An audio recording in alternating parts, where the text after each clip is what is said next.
Well, I mean, the tilting at windmills thing is funny, but he also fights a thumping mill or some shit. Really, it is... So far, it's 532 pages. I'm only halfway done. Of an old, mentally ill man committing aggravated assault. It really feels like I'm just like in any inner city at this point. But yeah, it's essentially just an old man who... So I don't want to like spoil the entire... So the essay is, if I succeed, the essay is going to be about the origins of evil. And can you identify if you are in an evil thing serving... Or are you on the wrong side of history, regardless of what direction history goes? Can you identify that? Or is that just beyond you? That's something that can only happen with hindsight. You understand what I'm saying? Yeah, no, I get what you're saying. It's a hard... Sorry. Wait, is yours even... Hello. Why does that shit look like logarithms? Okay. Well, so I'm sorry, though. What were you saying? I lost train of thought. Keep going. But yeah, it's if I succeed, if I can grasp all these ideas I'm reaching for, I'm going to do that. If not, it's at the very least going to be about how the conquistadors were literally Don Quixote, and you can't take them at their word. So essentially, sort of an expansion on the stuff that I talked about with the Fall of the Aztec series, a little more fleshed out, and because I'm not going to get too bogged down in the details of what actually happened, the he said, she said of it. It's more just like this overarching, like, they're literally Don Quixote. They're name-dropping the same tales of chivalry. How? Sorry. Like they're referencing it as they're going literally through it. The same books. They're both like, this is just like Amadis of Gaul. And then Don Quixote says, this is just like Amadis of Gaul. And I was really hoping, and I still got 500 pages left to find this. But, so what I want to emphasize, I'm making it sound like a chore. And it a lot, because it's a fucking... Okay, so it's 2 books. Cervantes published one, and then he never made any money off of it. And then because there's no, like, copyright, some guy published Don Quixote 2. Really? Yeah, some random guy. Oh, and awesome. that pissed him off, and he was, like, broke during this, and he had one hand, and apparently the other author talked shit about Cervantes' one hand. And so he literally opens up Don Quixote 2, like, you probably heard about that bitch who published Don Quixote 2 and can suck a dick. And he talked about how I had one hand, how I lost that hand in one of the biggest battles of this century, and he can go fuck himself. He's so fucking mad. I love this, man. It's also... You would not... Number one, you wouldn't expect it to be funny, and it does very much appeal to my sense of humor, because, like, I've made... How many pie face skits have I made that are the equivalent of, like... A man with a weapon who doesn't understand the circumstances surrounding him is just like, I'm going to do some violence. And just, like, he's just... Like, my sense of humor is essentially absurdist. And it's just... It's an absurdist book. An old man that goes crazy reading fairy tales and just goes around acting like he's in a fairy tale. And he's so endearing, though. He's a genuinely endearing character, and all he does is commit aggravated assault against random strangers. But you're rooting for him nonetheless, because you're sort of... And that's what I want to talk about with the conquistadors, is like, you want to see the world through this uncomplicated lens. Bernal Diaz and Don Quixote literally see giants, although... I should say, Bernal Diaz's giants. It's like the Clash Collins just showed him some mammoth bones, and they were like, we're descended from giants. And he's like, it's real. I bet. Yeah. You can see where our tusks used to be. Oh, my God. Okay, so I'm confused about the... you have to help me with the names because I'm still getting used to them. So these 2 writers of... Cervantes, and I don't even know the other guy's name. And the other guy, right? I'm confused. Like, I'm sorry. Was it fundamentally unpopular? Oh, thank you. Was it unpopular because of I guess what I'm trying to say is like, why was the second one more popular?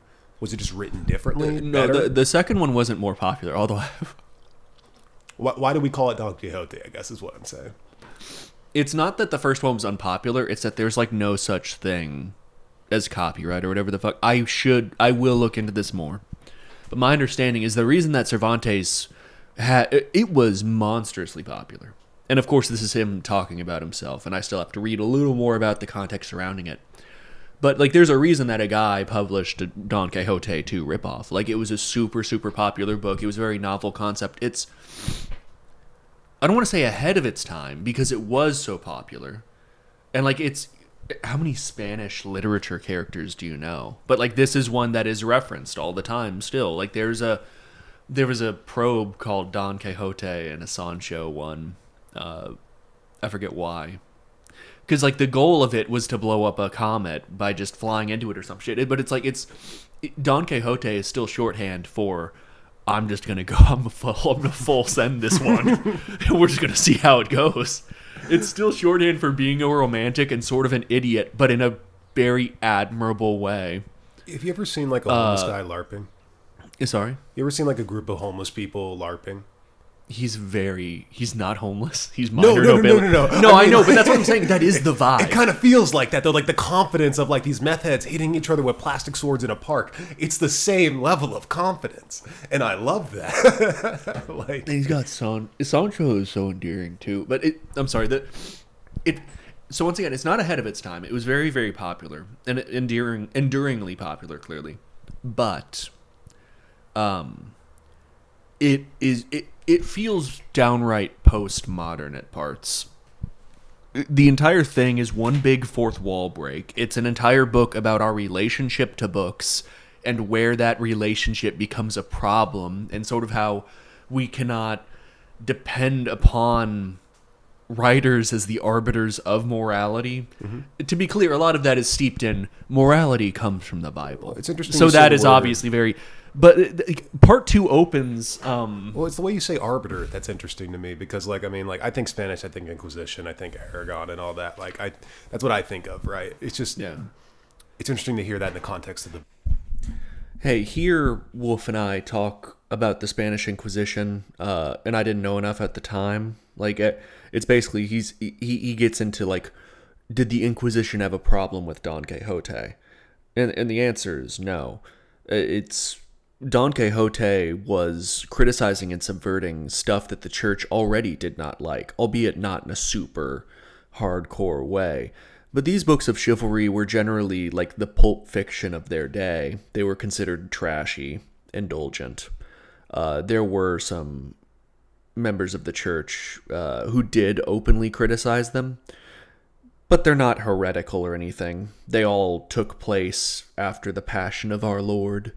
And consequently, these were all good Christian knights doing good Christian stuff. And hell, a lot of the times they fought fucking Muslims. So, but they were generally regarded as trashy. Charles V loved them, interestingly.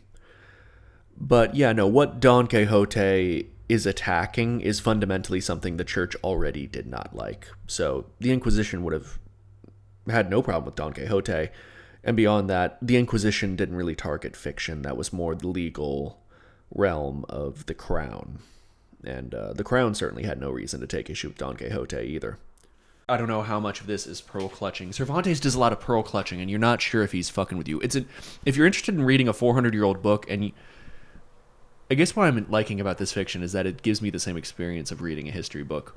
It's really fucking old, and I can't tell if it's fucking with me or not. That's funny. Like, yeah, that's it is. And it's just funny. And it's about a guy that doesn't know what's going on, killing everyone. Well, he doesn't kill people. That would be a lot less fun. It's just bonking guys on the head with sticks and them running away. I've always been a big fan of like characters who see the absurdity in the world around them, but this kind of seems like the reverse, and I kind of like that. The entire part, I finally got to part 2. I'm like chapter 5 or 6 into it. And the entire book opens up with Sancho and Don Quixote, like, talking to a fan of the second part of the book. Like, in universe, Don Quixote 1 was published. And Don and Sancho are telling the fan of the book, we're about to go on more adventures, so this fucking historian better be... The entire thing is told, like, this is the history of Don Quixote. So the author's hoping to make some money out of it, is he? That'd be a miracle, because it'll be hurry, like a tailor on the day before a fiesta, and rush jobs are never as well done as they ought to be. That Moorish bloke, or whatever he is, had better take care to be on his mettle. Me and my master are going to hand him such a supply of raw materials in the shape of adventures and all kinds of other things that he'll be able to write not just one second part, but 100 of them. Cervantes died the year after part 2 was published. But it's. I wonder if he would have. I don't know. He died pretty much fucking broke. But yeah, so we're gonna see. I was just like in a sort of fucked depression. I think it was. I was so tired of reading about people scalping each other in the desert for pennies. So it's fun to not just read fiction. It's fiction that's still wrestling with sort of with these. Actually, it's. So I'm also like reading. Fiction, you know, relevant fiction, especially to you and your both. Well, there's exploration of not just even conquistadors, but like, men that believe themselves heroes. Just they don't understand. But I mean, as a man who tells, Christopher Columbus thought he called himself God's dove. His name translated to God's dove or God's messenger. Like he saw himself that way. And I'm not even talking about this in the context of like the genocides that happened and that he himself personally did not perpetrate, but which he has to shoulder the blame for. That's a whole big conversation. Sorry. I hope the audio for this is going to be all right. Well, but as a person who tells stories for a living, it's interesting to hear your fascination with this, you know, because I don't think you're Don Quixote. You've said this several times in the past whenever you felt like you were going crazy, but like it's just interesting to hear your perspective on it. Well, I think I'm Don Quixote, and usually when people say that, they usually just mean, and I'm saying I'm romantic to a fault. My idealism is madness, I guess. But like the actual character himself, that's not really him. He's just sort of a dangerous lunatic. But I see in him, and this was not intentional on Cervantes' part. He almost never brings up the New World at all, which is odd because it's like 1610 Spain. Yeah. But it's very much not intended to be a commentary on it. If anything, it's like a satire on. I don't even fucking. I'm sorry. I've read too much the past few days. My brain is fried. I just got a haircut and I was like staring, like that picture of a guy in a World War I trench. Just fucking. Because the problem is I've been dicking around too much. I don't want to say I've been dicking around. Basically, I've been banging my head against the wall. Whenever I feel uninspired or my ideas aren't coming together, and I tell you this, tell me to read a fucking book about anything. Because it genuinely just helps so much. Yeah. Because either it'll help solve the current problem or it'll get me on some new bullshit. But common thing in Outer Worlds is like if you do enough activities of certain things in the game, it'll find a flaw in you, and that flaw will give you a benefit and a cost. And I'm just imagining what pops up for like the U.S. serviceman as he lands in France and finds his condom. It's like the game is amazing, by the way. Everything I said about it before, like we need to talk more about it later on. But like, just is it actually? I don't want to ask if it's worth playing because I'm like doing the math. It's like, okay, if I want to make this video essay and I want to do the pie skits that I want to do, because you can imagine how many clips. Number one, I have 2 orcs. These aren't the only books that I need to read, Wolf. I have Tolkien's fucking letters in there. So you remember when I read The Lord of the Rings this summer and I was like, I'm not going to be like one of those guys. Like, I love this book and I really needed this book. You were that guy in a week. No, like well, yeah, later. But like, I'm not going to read the Silmarillion. I'm not going to argue on the fucking internet about where orcs come from. It's real religious, but a big part of this essay is where do orcs come from? You know what I'm saying? Well, I mean, like because so this is my understanding from like a YouTube lore video that I saw, which was like 10 minutes long, where Tolkien, according to this lore video, could not figure, because I'm such an asshole, instead of just doing what every hack YouTuber would do, which is like, I watched a video and this guy said this. Instead, I'm like, okay, I need to read 750 fucking pages of Tolkien's ramblings, and I'm being I read like 2 of them last night. And I drank tea because it was a vibe, and I've sort of been vibing recently. It was very nice. It's just him like talking to his wife when he was like in officer training school, and he's like, "I'm just fiddling with my little language that I like to do," and it's like, "Aw, so cute." But yeah, it's essentially the broad strokes of the video was he could never figure out orcs, where they actually come from. And like the video ended with, there are orc women and children. Because Tolkien, he had his whole thing about evil can't create. Tolkien didn't like the ambiguity of evil the same way that I don't. And he hid in the fantasy because of that. And I'm not criticizing him for that. because it's a fucking phenomenal book, and I cried when I finished it. And I'm not trying to put the movies down, but the books, because of all the songs and the Tom Bombadil and the Scouring of the Shire, they had to cut them to make those movies good movies. Mm-hmm. But it really makes it all so much more meaningful. Number one, that like the hobbits don't, at the end, they still have to fight a fight for themselves. Mm-hmm. And that and two of them are roided up on Ent cum.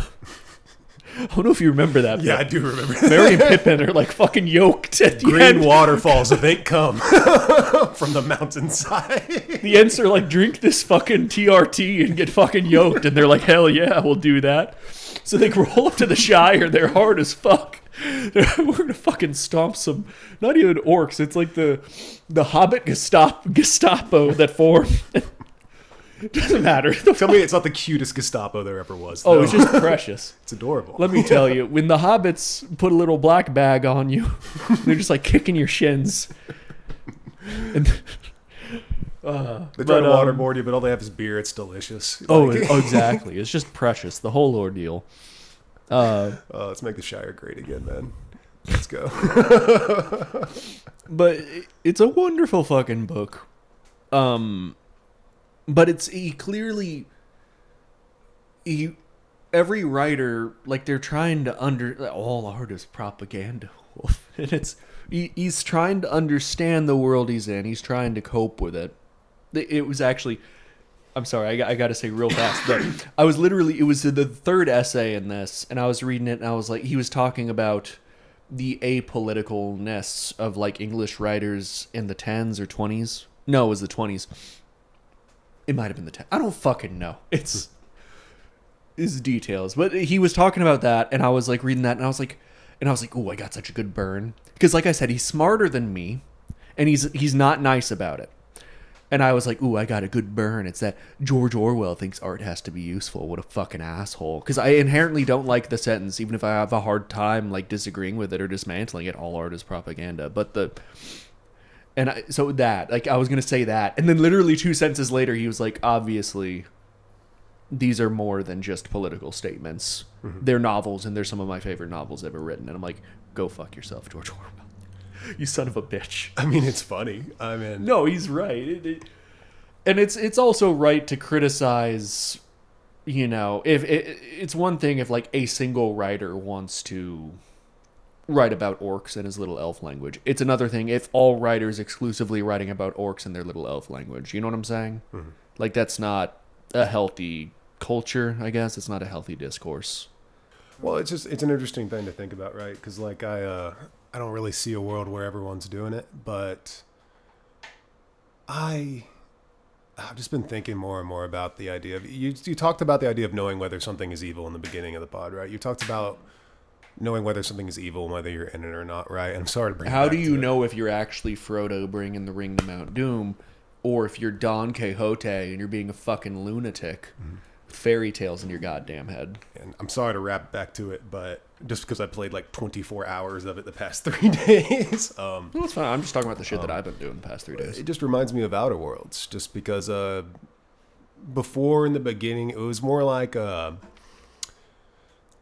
it was like a carnival show of like, look how crazy this is. Look at this weird corpo world we're making. Look at this rat water everywhere, you know, like it's so goofy, you know.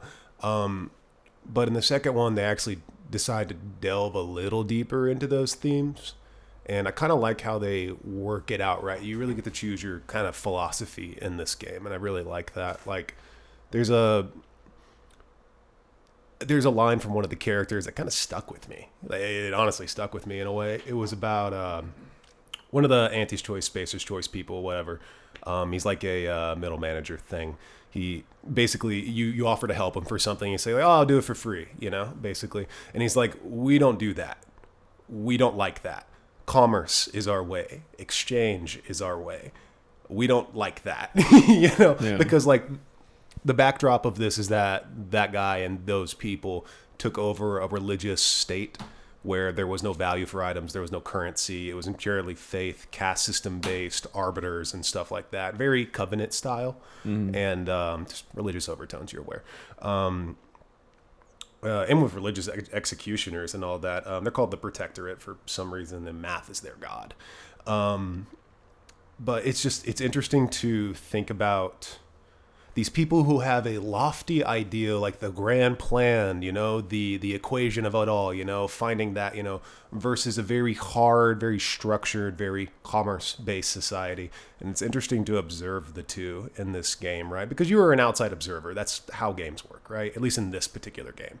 And they really try to stress the point that, like, you're not of this. You're just observing this. They really try to hammer that point in. And the game or this faction? The game okay. Itself, yeah, because there's so many different factions and everything, and it actually matters now. Factions actually give a shit. You actually get benefits. I was mostly disappointed. I think it's my general problem with RPGs, and I didn't quite explain it right in my Stalker video. Mostly I went a little too hard on New Vegas. People talk about New Vegas like it's like fucking Hamlet or some shit. Yeah, I'll talk about New Vegas like it's Hamlet. I don't like... In Yahtzee Crowshot Zero Punctuation, he distilled it down to every RPG. It's just fascists or nutters, and what does that mean? Like, do you want to side with? Well, I suppose in this case, to use the Outer Worlds, like the only two real factions you could have picked, which obviously doesn't touch New Vegas, but you had the Iconoclasts, who were sort of idealistic to a fault. It seems like all they really had were their ideals. That's kind of and nothing really worked. And then you had on the other side the Monarch or whatever, the Super Space Corp or whatever. That's just evil as shit, and they don't believe in anything. And you end up like I understand how much harder this is, and it's an easy criticism to make. But it feels too often like instead of it being multiple good choices, it's you just pick the least worst one. And I understand that that very much mirrors reality, but it's just not interesting, I guess, and it doesn't make me think very much. See, I like it because I'm so invested in the gameplay style because it's beautiful, it's wonderful. If you're into Western style guns and you want a slick feeling, you want to feel like you're in a shootout all the time, great game for it. It feels more like a Western than anything else. And they play that up, they really leaned into the New Vegas of this game, by the way. Like, if you played just 10 minutes, it would be like, oh yeah, they leaned into it. Yeah. I haven't played enough of it to really tell you if all these different factions really bear relevance, like whether they actually change anything or make you feel as though they have changed anything. But I can say that they're very separate now. They're very clearly separate lines. Before it was this corpo, etc. No matter that what. Was definitely a problem. Yeah, because it wasn't just Monarch, was it? It was a few different types. Yeah, it was all the corpos. You could play as yourself, doing whatever you want, just like New Vegas, right? And then there was, you could be like champion of the people and all that. That was one of the other options. And this one, they're always kind of pushing for you to be the champion of the people, but which people? And I kind of like that more. It's, it's just, I want to get into the gameplay of it, honestly, because it's just so slick and so much fun, man. And there's so many extra little things they added. But, like, I was scared playing this game. It was going to be Outer Worlds 1 extra. Yeah. But it doesn't feel like that. I mean, that's that. largely why I've been uninterested in it. Yeah, if anyone wants to play that game, I recommend it. It's fun. It's great. It's on Game Pass if you got that.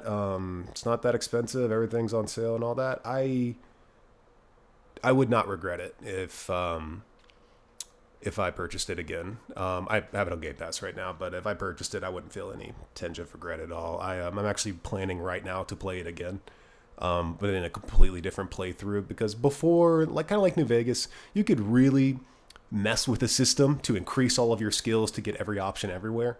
Doesn't really feel like that as much this time. There's a bigger emphasis on finding information, using your skill sets. They scale the skill sets now, so you actually need to invest in it. Not just 1 or 2 points here or there. You need to invest in it in order to use those options and everything. In conclusion, honestly, if you're a fan of New Vegas, you're a fan of 1, but you want a better version, just try 2. It's good. I like it. And the gameplay is just so much fun. Oh my god, it's so slick and it's hard. It's really, really hard. But don't call a video game hard on the internet. It's like saying a book is hard to read on the internet. Well, everyone has different difficulties. Because someone is they're just gonna come, Wolf, and they're gonna fucking say, I mean, it wasn't hard for me. I actually, I'm gonna sound so butthurt. I was a little butthurt. In the last podcast, or the one before the last, because I'll upload that like tomorrow, or I'll send that to you. You know, I said like I started reading the classics after Divergent. And I did not list any, like, classics. I didn't say that I read Odysseus or the Iliad or some shit. Or even, like, a Ulysses or, like, a Dostoevsky or some shit. Which I definitely just mispronounced. A Dostoevsky or whatever the fuck it is. And, like, a guy on my fucking Discord was like, American literature is so boorish. Or some gay shit like that. And he listed a few actual classics and then things that were not classics, and I was like, actually, I read the Iliad when I was 6 and I thought it was pedestrian. It's thematically rote. I'm just hold on. I'm watching you struggle. No, struggle isn't the right word. I'm just trying to find the most just mindlessly shitty things to say. But also, it's like you can't say, I don't know, the characters are one note. There's a book that we have a mutual friend who just moved out of the city, and he recommended a book. And I'm not. This ain't for me. This is more for you. This book, but it's this. Oh my god, I cannot remember it right now. But it's one of those. What is it called? Oh my god, where is it? Oh my god, I can't. I'm only down to read a book at this point. No matter what era in which it was written, if the sequel starts with, I wrote this for money, and the guy who bit my style and tried to rip me off, he can go fuck himself. I cannot find it right now. I know a bajillion people will be able to figure this out later, and you can read them later on if you want. But there's this Irish book that was really, really famous, and it's just about a guy walking around his town, and it's this weird book where like each chapter is written in a completely different way. Like at one point it's like a musical, at other points it's more like a transcript, and it's this strange book, and I'm sure someone will find that and then send that to you at one point if you haven't already. But it's oh god, I was recommended by our mutual friend to read it, and I was like, this ain't me, dog. I like the songs in Lord of the Rings, but I would like to be very clear that if there's a book that is like half verse or some shit, I'll fucking hate it. Does that make sense? The Bible? Well, no, like it's literally like poetry. You know what I'm saying? You gonna read like Vedic text and all that? Oh, I'm just not fucking it. What is even Vedic text? What is that? I think it's the teachings of Hindu that were like carved in stone somewhere. I don't really know. That's a level of esotericism. I'm reading Don Quixote for the first time. Oh god, there's a bunch of history nerds listening to me right now. Oh god, I'm actually pretty sure it's the basis of a language. Oh, actually, speaking of books, I got another one, and this is for the Geronimo video, because I've sort of, and I'm not sure if this will be in the, I am falling behind on the Geronimo video now. Are you sure? I am. Yeah. 3 episodes ago. Hey, I'm making it. We're doing it. No, I've already laid so much. I've gotten, because it's not just. You've laid pipe. You set it up. I fucking have. No, for real. The first 2 parts of the Apache shit, because it's like, you cannot, Angie Debo somehow pulls it off. I got that book there. But, it's beyond me, the ability to talk about Geronimo without getting into the weeds of the Apache Wars, which are monstrously fucking complicated. So, like, I've been talking about Geronimo already. You know what I mean? And, like, I want the Geronimo video to somewhat stand on its own. But I also, it's felt unfair to just be like, this is Geronimo, and I'm not going to talk about all these other very important guys. Because the thing is, like, and Edwin Sweeney talks about this. He's a big Apache historian. Victorio and Cochise and Mangus Coloradus, they're just much better people. And it feels weird to talk about, like, this guy in this hellfuck nightmare place was a better person. But just genuinely, Geronimo is at times outright pathetic. Mm-hmm. And he was very much conditioned to believe that nothing matters, including life, and he behaved accordingly. And I'm going to get into all that. But you don't want to...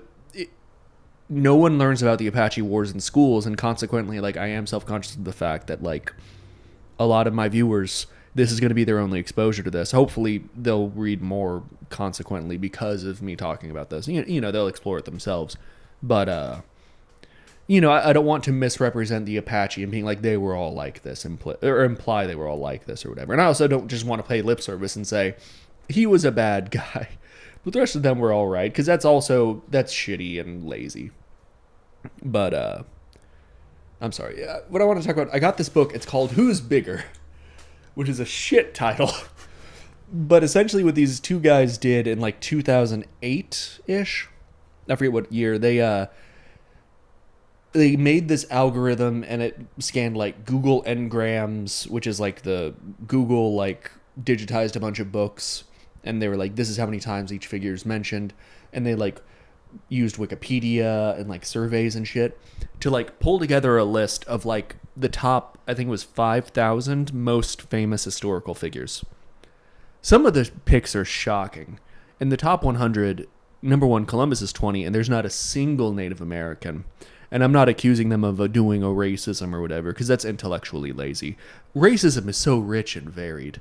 I don't know. That's genuinely why I don't like to just say... It's because if you just say the conquistadors were racisms, like, you would be completely missing out on the fine texture and the humanity of why they failed to live up to our modern moral standards. Although I got a little rant about this, so will eventually find its way into a video. I hate whenever someone says the sentence... you can't judge a historical figure by the standards of our times, because that's like the lazy response to the lazy criticism that... Yeah, excuse me. Why can't we? George Washington is racist or whatever. Why the fuck like, not? No, yeah, so yeah. Like George Washington, I forget if it was just like one of the Haudenosaunee. I forget if it was like the Seneca. I don't even fucking know. There were some natives around the northern Great Lakes, and they called him the fucking town burner, or the town destroyer. And that's not...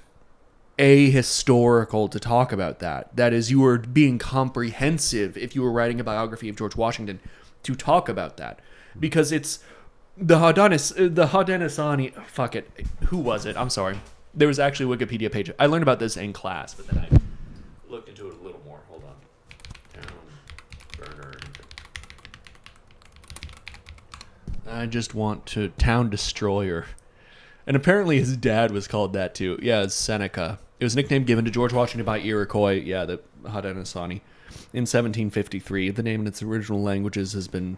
But yeah, it's also been translated as Town Taker, Burner of Towns, Devourer of Villages, Agamemnon, George Agamemnon, Washington, the People Eater. Where are we getting the Greeks in here? George Washington. But you see what I'm saying? Like, it's... so, like, talking about... that is the sentence George Washington is racist is ahistorical and lazy, but to ignore this is simply to ignore one of the perspectives. And there's a quote in Who's Bigger. It's like a bunch of people saying the same thing is just less interesting than a bunch of people all saying different things and sharing all those perspectives and trying to find the truth beneath all those perspectives. Like, this is not an alternate angle on George Washington. This is who he was to an entire group of fucking people, you know? And talking about how George Washington was invested in land speculation west of Appalachia. And part of the reason that the Revolutionary War did happen, and this is, we're literally doing critical race theory right now. And part of the reason that, George Washington, or part of the reason that the Revolutionary War did happen was the Proclamation Line of 1763, when England was like, these tribes west of Appalachia are really fucking powerful, and we are drowning in debt after fighting the fucking French. So no, you're not allowed to kill all the Indians and take their land, because we can't afford that. And all the American settlers were like, I really want to kill all the Indians and take their fucking land. And that was a big part of the motivation for that shit. And once again, not ahistorical to talk about that, and you're not accusing them of racism. That's part of the reason it fucking happened. Man, I got such a good boy point in history class when I pointed out part of the required reading was an article, and it was the 1619 project, I think it was. I'll look that up real fast to make sure. Sorry we're getting woke by talking about things that actually happened, guys. But yeah, 1619 project. Yeah, okay, it was a New York Times thing. I guess they compiled it all into a book. But essentially, 1619 is when the settlers in Jamestown bought their first slaves. So it's essentially analyzing how slavery is not something it's inextricable from American history. Yeah. You know. Yeah, no, it very much is. And that's not, we're doing critical race theory and we're being woke. Well, it's just like, it genuinely drives me insane. And it's such Don Quixote madness to hear American history when you're 9 in class, where everyone is a good guy, because I get it, and you're 9 and you can't handle it. But then the other perspectives are presented to you as you're older, and you're like, pretty sure that's bullshit. And that there's only one correct perspective to take, and that is where literally all these guys are heroes, because I was told that when I was 9. And like, you got to grow the fuck up. Yeah, it's just that, like, by looking at how complicated it all is, you open yourself up to a ridiculous can of worms and an endless amount of arguments, and that is largely the point. If you want to go you want to go be a STEM major and make actual money, I completely understand. But if you want to talk about history at all as an adult, this is what you do. Yeah, this is how it works. You pore over the data. You talk to other people. Well, who's that guy you didn't like who wrote a book you didn't like? What was it? God, I think it was on Christopher Columbus. It was some book. No, it was on the Aztec. You had like what was it? It was some professor you had like a feud with. I can't remember.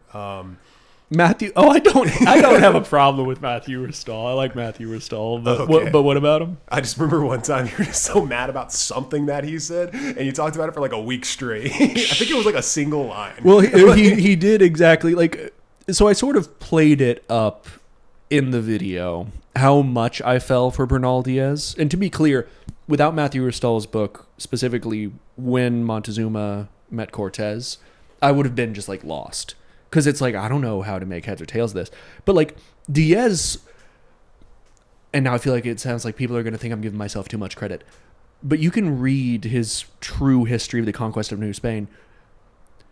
I think the most honest history book ever written, and I'm such a fucking Kurt Vonnegut fanboy, it's disgusting. The most honest history book ever written was a fucking fiction book, and it's called Slaughterhouse-Five. And the first line of that book is, all of this happened more or less. The war parts anyway are pretty much true. And like I want to start every fucking historical account that way. I love that shit. Because half of them, and it always pisses me off, Bernal Diaz does it, but he earns my respect in a way that I'll talk about in the video. John Cremony does it, is when you start, and Don Quixote does it as a joke, is when you start your history book with, literally everything that I've written here is 100% factual and incontrovertible truth. And if anyone says anything to the contrary of what I've written here in this 1,000 pages, they are a liar and a snake and they cannot be trusted.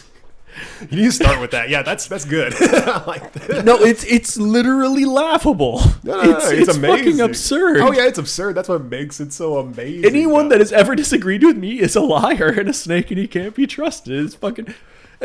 There's this quote about history that I get asked a lot in like Twitch streams and shit. So I need to add the Twitch streams thing because it's like it makes it sound like I think I'm very important. People ask me, Wolf. Tell me about your streams. They say DJ Peach Cobbler, but they'll ask. It's this quote. It's like history collection of lies written by. Oh, what is the? Hold on, I'll look at the exact quote.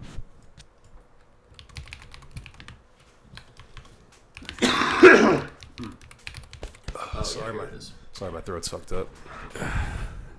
Often attributed to Napoleon. This is the AI answer. Often attributed to Napoleon Bonaparte. We're not even going to dig into whether or not he actually said it.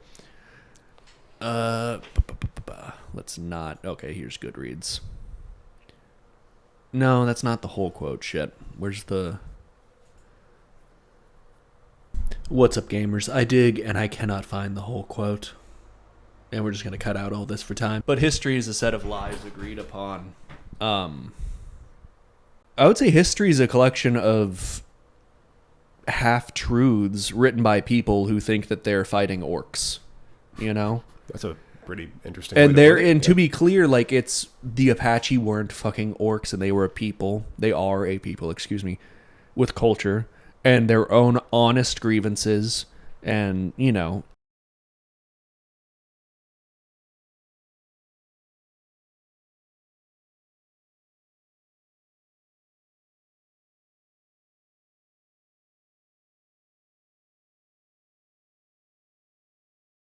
the problem is that orcs regardless of whether or not Tolkien could actually figure it out, in the actual Lord of the Rings, there are no orc women and children. And the problem is that Tolkien didn't believe in being born evil. He was very Christian, and it seems like he struggled against that. Like, he didn't believe in irredeemable evil. He didn't believe that you could be born evil and were never capable of good. But the problem is that whether or not he felt that as a person, the orcs in the books are not capable of good. And I wrote literally a little Cobbler face skit where it's like they finally stab Frodo, and they have the same speech that Faramir has. Do you remember that one? Yeah. Where he's like, did this guy that we killed, did he even want to be here? Did he want to be doing this? Was he misguided? You know what I'm saying? Like that, where he's a human at war reckoning with the really uncomfortable moral ambiguity of like, I killed a guy, you know, and I just got to live with that shit now. And regardless of whether or not he was here and he was trying to kill me, and to be honest, the conclusion of the video is probably going to be that you just sort of have to live with the ambiguity. And it's, if you are asking the question, am I the good guy? If you're asking it regularly, if you're asking it honestly, then you're at least on some sort of right track. Because if you wrote an autobiography about your life, and if the first page of it is everything I've ever done is right, you are definitely wrong from the first fucking sentence. But the rest of it's going to be so compelling. The rest of it is good reading. It's because that's I talk about. And I'm sure there's a philosopher, actually, say this in the comments if there is a French pedophile or German bore that has written about this. The orcs are morally seductive. Like, they're ethically fuckable. I think there's people nice. today who say that. It sounds nice that you just got these pack of guys, and they're born from mud, which Tolkien he changed that later or whatever. But they come from mud. There's no women. There's no children, and they're not capable of good. They are not going to analyze their actions ever. They just come out of the mud and they're pissed off and they want to kill and eat everything. And they're just dicks, and that's it. Well, and that's very nice, and that's very comforting. Well, something I like about like the interaction, particularly between the elves and the orcs, is that like for me, I've always felt that Tolkien had this idea of evil is, as you said, not created. It's about conversion. It's about fall. That was his big thing, because he was trying to find a rule. Made evil, like from the earth made evil. A seed made evil. Like I haven't read that book in like 10 fucking years, but like that is what I imagine, right? Like forget all the Christian stuff, and you can look into that if you want and all that with like Morgoth and all that. But like when you just look at it as the conversion of evil, like Tolkien himself likes the idea of divinity through everlasting life in the form of an elf, right? Mm-hmm. But he doesn't like things that are creepy and gross and crawl in the mud and considers them evil. That's why I gotta read Nietzsche for this fucking video too. It is the aesthetic quality. It's just very. It's like how much of it is bad because it's ugly. See, that's what I'm saying though. That's like that. That's something I remember reading about in like older books and older stories, was just the idea of like you attribute evil to things that are around the dead, like centipedes and spiders and all of these things, right? Like we attribute them because they were around the dead, right? And like it's just interesting, like how can you not create evil when your idea of evil is something so entirely natural? But then again, it's Lord of the Rings. Giant spiders are not natural, so it's like It's an interesting place to take, you know. I need to reread it. I'm really not trying to criticize Tolkien as a writer here. I think he was a very, like I said, he just really struggled with the ambiguity. I'm not saying that as like that's his failing as a writer. That is just like as a human person, he had a hard time with it, and part of like he was exploring that with his writing. And like I fucking struggle with ambiguity, and it's just this constant. Like I really like the idea of evil being a sentence, and it's oh my god, it is so fucking repeated on like every comment section about the Rings of Power. It's the evil cannot create, it can only pervert or corrupt. And like that was the idea of evil that is in one of those letters that I'll eventually fucking get to. But it's like that's not. Those uniforms looked so sharp, and you already know exactly who I'm fucking talking about. Yeah. Just excellent uniforms, and certainly Tolkien was no fan of those fucking Nazis. But it's like, I don't know, like, what is that? Is that a perversion of clothing? Like, I realize I'm being a little pedantic here, but it doesn't work. Hitler could fuck Margaret Thatcher and they could make a baby, and it's not a corrupted thing or whatever. It's just it's so fucking nebulous. His moral evil is just too fucking nebulous to pin down. And I'm still looking, and I hope I would unimaginably happy if I found a sentence and I was like, this is what evil is, and I figured it out. But I'm not going to.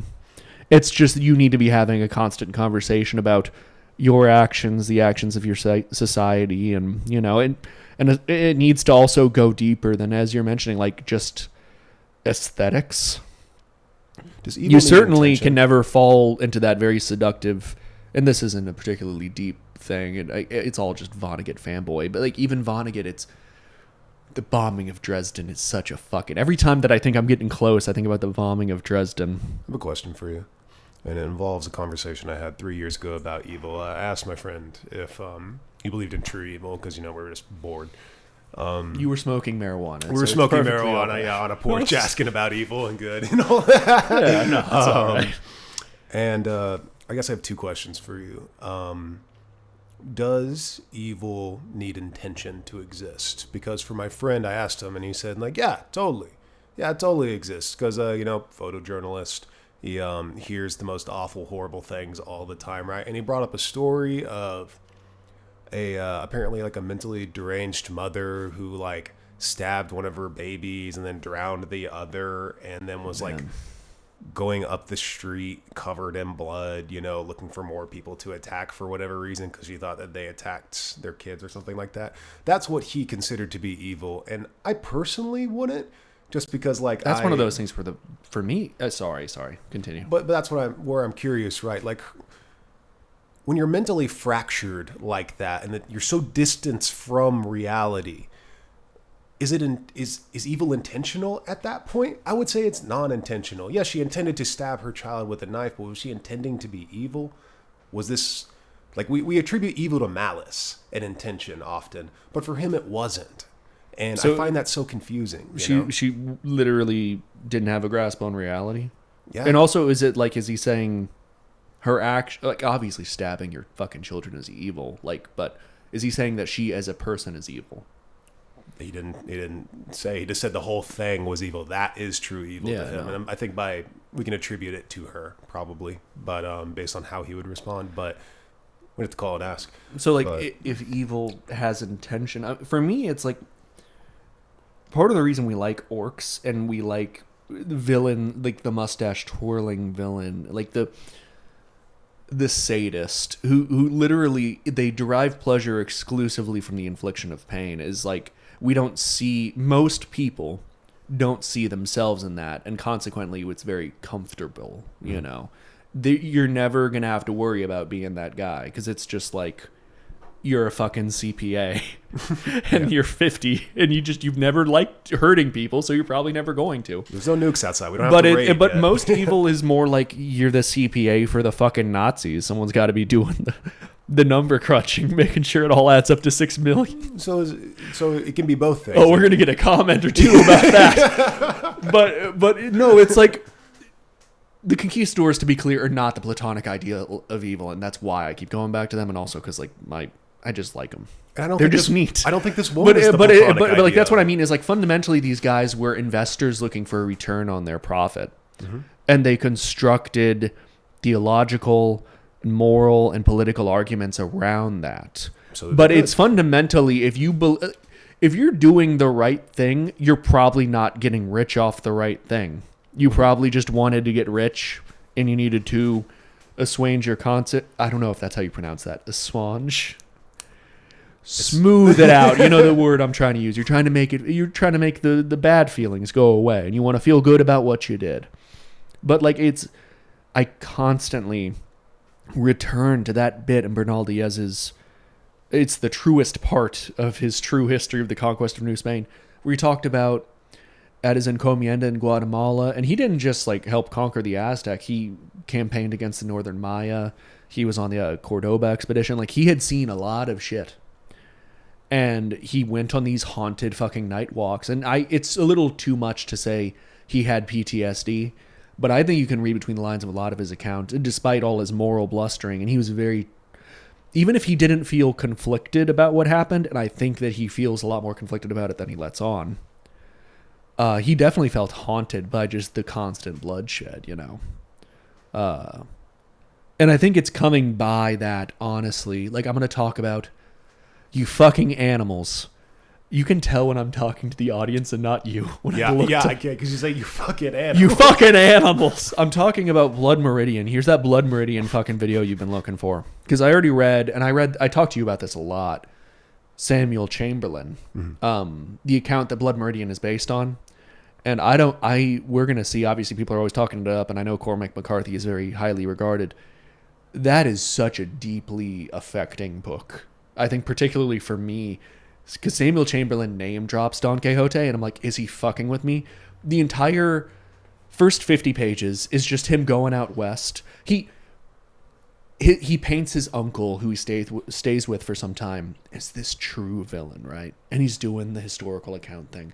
I'm going to double check his book that he didn't open it this way. I'll look like a dipshit if he did. With the page where he says, I've never, ever said anything wrong. I'm pretty sure he actually does. But what he actually writes doesn't jibe with that. He writes about his uncle. He has to kill his no, he doesn't kill his uncle. He attempts to kill his uncle. Because his uncle was going to fucking shoot him, or he was going to shoot this literal convent of fucking nuns. A cartoonish. And it's oh, he's setting up the situation. You know, and to be clear, they're just some fucking assholes. Maybe that's what happened, right? It's really whenever the historical account is I am unquestionably in the right over and over and over and over. And it's that's just not how life works. Mm-hmm. But, especially life at fucking war. But he's setting up the situation like that. And he doesn't kill his uncle. And then he fucking cries. In his own words, like a boy. And that happens multiple times. Him crying like a boy. And when he goes off with... he goes out west because he gets kicked out of school for some shit. Lots of wily women that number one immediately fall for him and then fuck him over in some way. Bitches are tripping over they just wet floor signs just should be set up because they get the floor so wet with their dripping pussies that they fall first into this motherfucker. It's just nonstop. And also, it's important to note, the first 50 pages, he's like, no, thank you, ma'am. I'm too virtuous for pussy. They just, I'm not multiple times.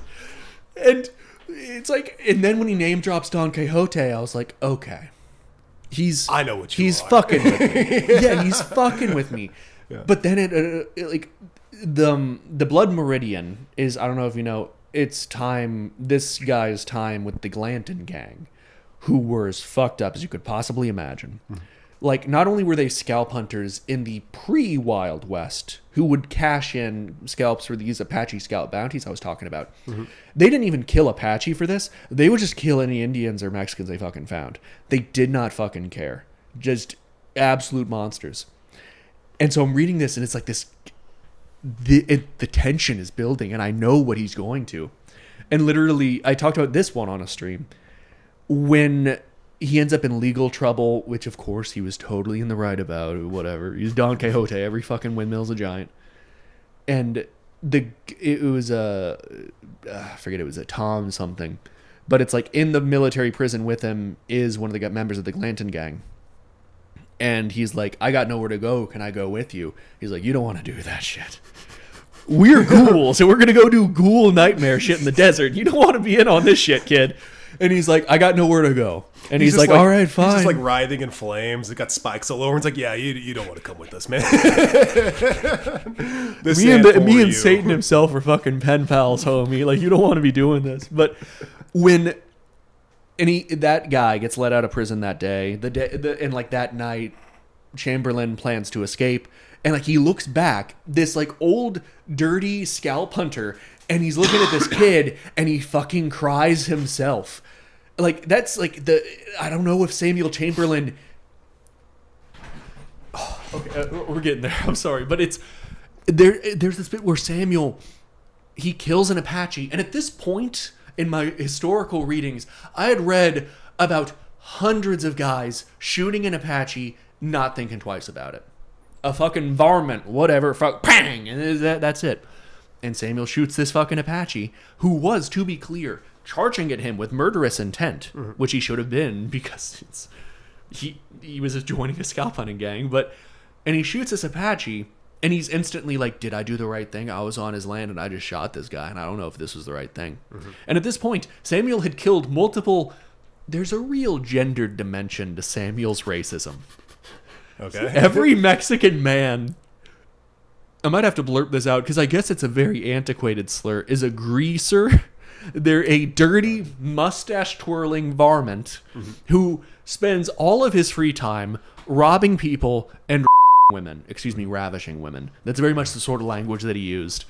But it just cartoonishly evil. But every time that he does kill one of these motherfuckers, he's incredibly uncomfortable with it, and he might cry. He does several times. And number two, every Mexican woman is a señorita in distress, and she's just absolutely pure and beautiful, and she simply needs all these mustachioed motherfuckers to be shot in the head. Ooh, I forgot to add an interesting dimension to this.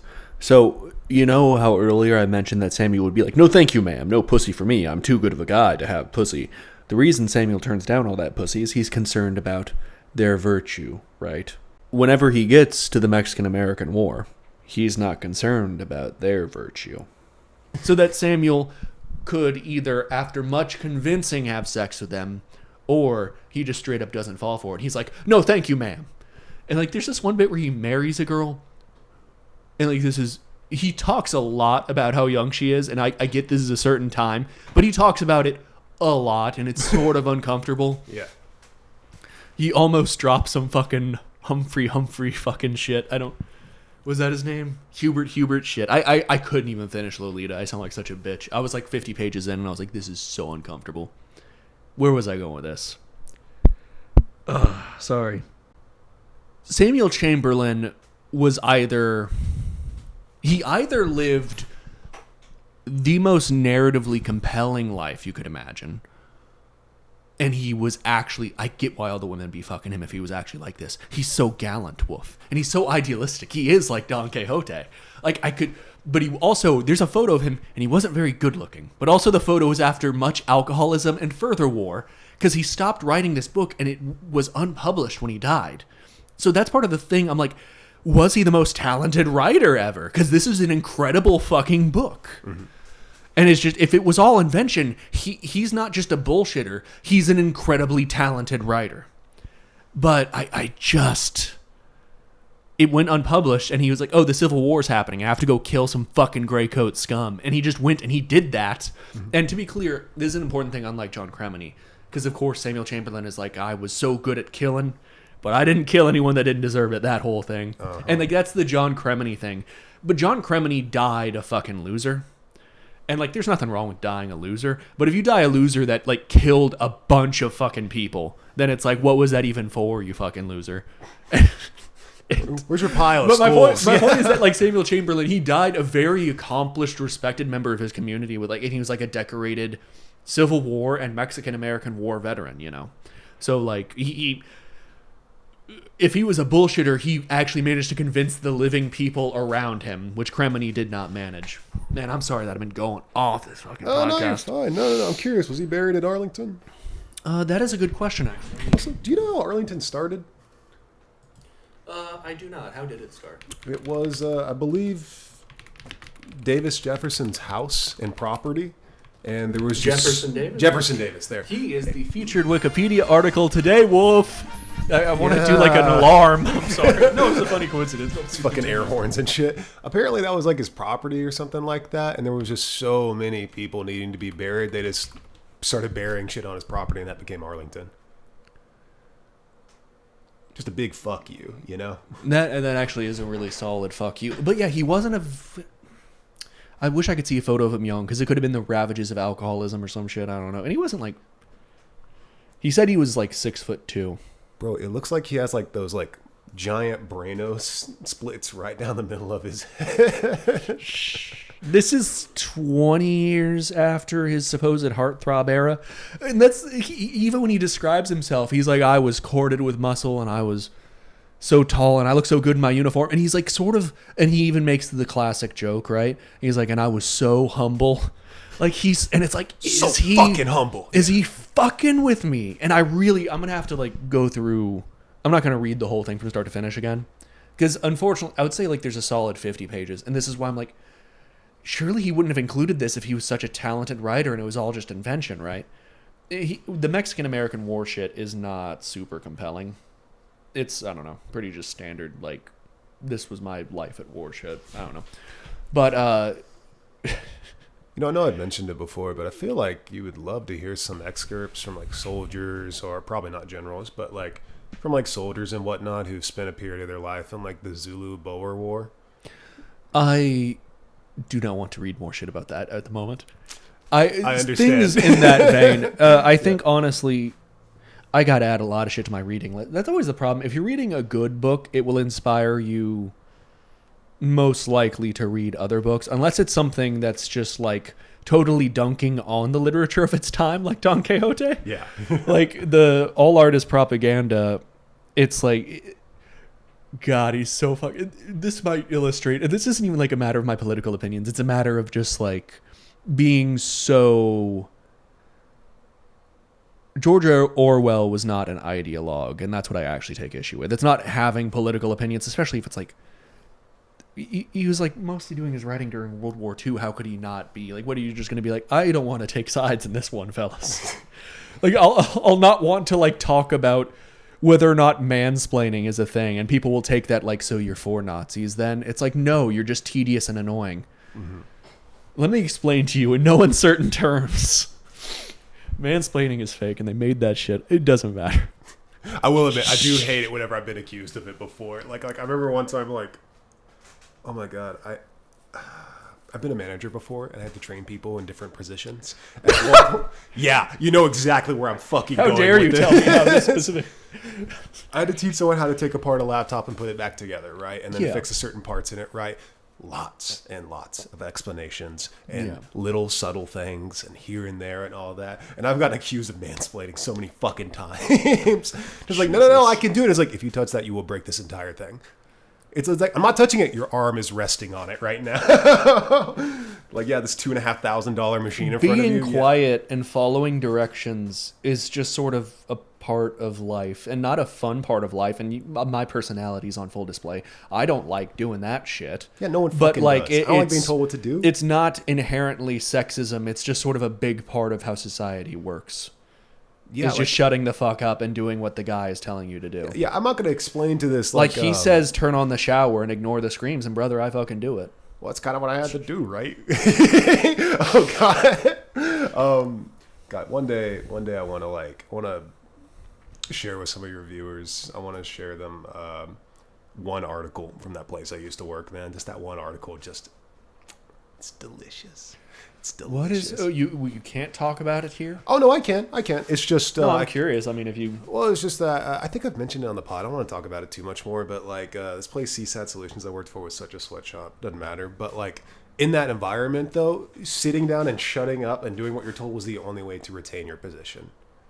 Because if you were talking, you weren't working, and I don't think what this girl realized whenever I was explaining this stuff to her, right, was that like there are 6 managers above me who will come down on me if one thing gets broken.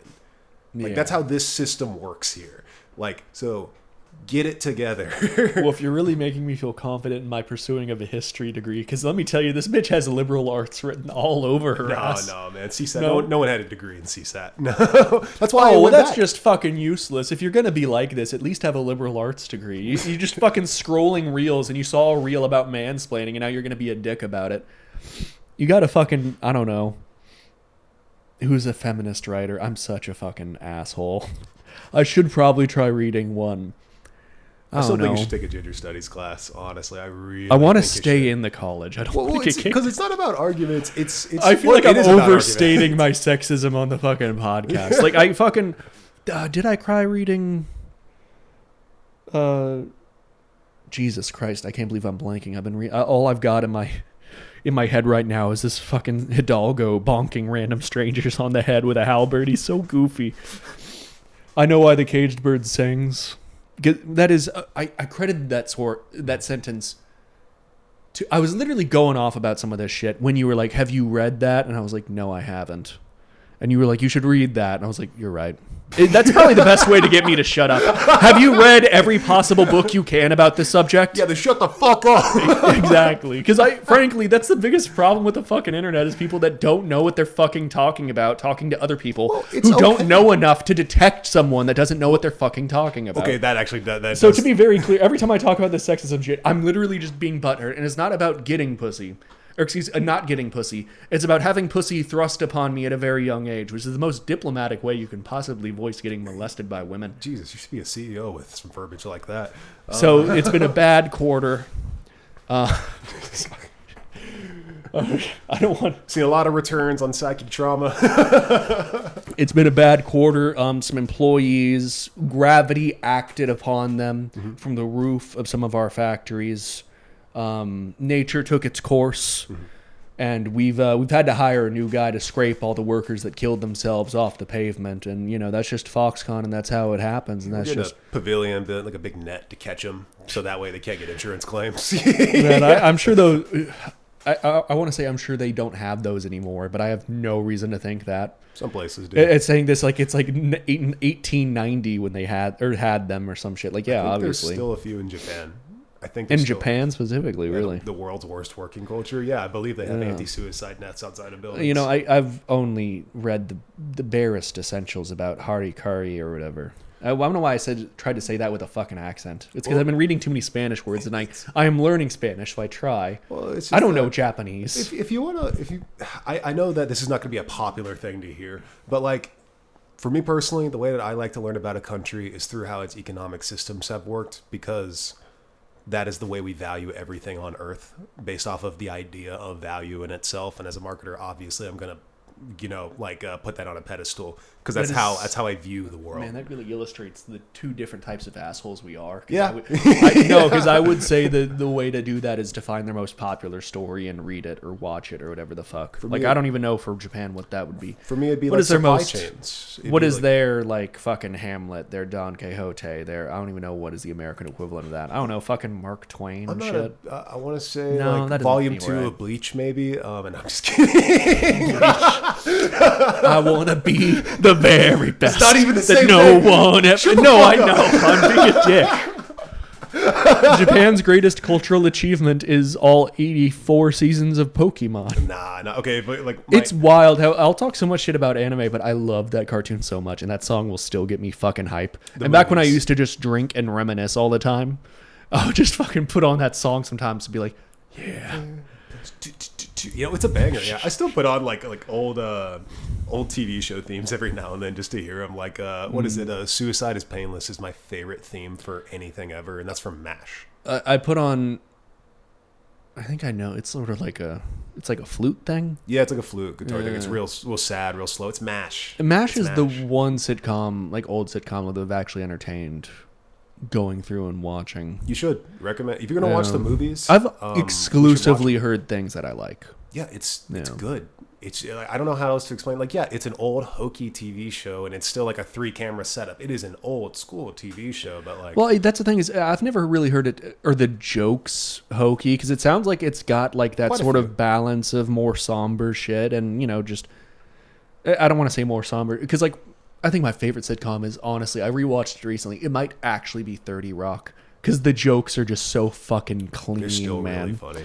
It's just so sharply fucking written, and it was before streaming services could be we'll just do 30-minute, 32-minute episodes. Fuck it. And it's no, everything is 22 minutes, so we can fit in all the ads for Shineheart Wig Company, and all those children. Hold on, the children. None of those children got diseases from what we were dumping into that river. They're orange. I just love the idea of a company using that defense. They're perfectly fine. The cancer rates haven't changed. They're just a different color. See, this is some outer world shit like that. Yeah, it's like, actually, there's a great side effect. All the people are orange now, and we can sell that. Like, it's not a very good a comfort show, I guess, because it is so deeply cynical. I disagree. I really think that it hits what that part perfect... of 30 Rock ever tried to make you feel MASH. a feel? Oh, no, MASH, that's what I'm yeah. saying. It's like MASH Yeah. sounds more like you get really into the characters, right? Mm-hmm. And it isn't afraid to talk about... It's funny how you can take any genuine theme that has made so much meaningful art and you can just say it in like this shorthand that sounds so shitty. Mm-hmm. This is very much like an internet thing. Like, oh, it does that war is bad thing, right? Well, like, let me go through it really fast, as quickly as possible for those who will never watch MASH. Sure. MASH is the story of Hawkeye, the main character who's a doctor and a surgeon in the Korean War. All of MASH takes place in a mobile something. MASH stands for like a medical tent in the army or whatever. Right. Something hospital, service hospital. All of the characters of MASH are, they're caricatures. It's an old TV show and everything. But there's like 10 seasons. But like as the seasons go on, you see these people more as pieces. They really are just people thrust into this situation, either intentionally or not. And they just become people so quickly. They become people. Like, obviously I like the characters that my parents liked because my parents like horses. So Colonel Potter, like there's a character who his name's Colonel Potter. He was in the Spanish-American War. He rode with Teddy, like he's a surgeon. Wow. Talks about, he's like the old war guy. That's who his character is. The Korean... When the fuck... The Spanish-American War was like the 1910s, wasn't it? Or was that the 20s? I can't remember, but he talks about like Red Riding and all that, like maybe the war in Rough Cuba. Riders, yeah. I forget, but yeah, no, that would have been in Cuba. yeah, that's one character, and he's kind of this person who's seen all of it. He recognizes the horror, but has willingly accepted it, and it only takes the simple pleasures he can accept. A lot of that show is about the simple pleasures. There's you've heard the term, my wife needs someone to clean the gutters. Have you ever heard that before? No. Never? Okay, well, we're about to teach some people some shit. There was an episode about, I think it was Honeycutt. He was like the big friend of Hawkeye, the main character. And he gets a letter from his wife and his kids because, like, Hawkeye is a bachelor, the best at his job, and just mentally eroding every time something bad happens, Mm-hmm. Smile on the face, sad behind, right? But at this point, I think it was Honeycutt at least. He gets a letter from his wife and his kids. They're talking about it, and he uses the metaphor of the gutters to basically say it's like my wife and my children are slowly forgetting me, and my wife craves me and can't have me, and I'm having these conversations. By the way, this is the mid-50s, so like we're having these conversations about like what can I do despite being 3,000 miles away? Are you going to leave me? Are you going to cheat on me? And he doesn't know, and it's this whole conversation, and it's always using the metaphor cleaning out the gutters. Usually to mean sex or intercourse, but in this case, it means being there as a husband and father in a time of war. And okay, yeah, the way my never mind. I'm sorry. Continue. Whenever someone talks about cleaning out the gutters, they mean someone's probably having sex with your wife. That's usually what it means. I gotta say that is. I was in the Air Force for 5 years. I never heard that term. The term usually uses just Jody, which I don't even know what the source for that is, where that comes from. But sounds like some Vietnam era stuff. But there's all these characters. That can be delved into if you want to. And of course, is the meta on top of all of it. These are actors who are thinking they're better than other people, and they conflict with producers and executive heads. And I don't care if I'm going to spoil a show that came out 50 years ago. Yeah, you're fine. No spoilers there's or whatever. This character named Henry Blake, intensely likable. That was his character. And he genuinely thought, like, oh, this is the Henry Blake show. This is not the Henry Blake show. And is he the guy that played Hawkeye? No.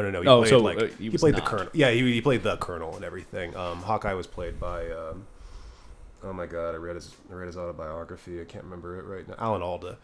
But anyway, Henry Blake or whatever. Like, they cancel his contract. You're an asshole. We're gonna write you out of the show, right? But usually in this show that's been going on for so long, many characters have changed. Usually they let you have an out.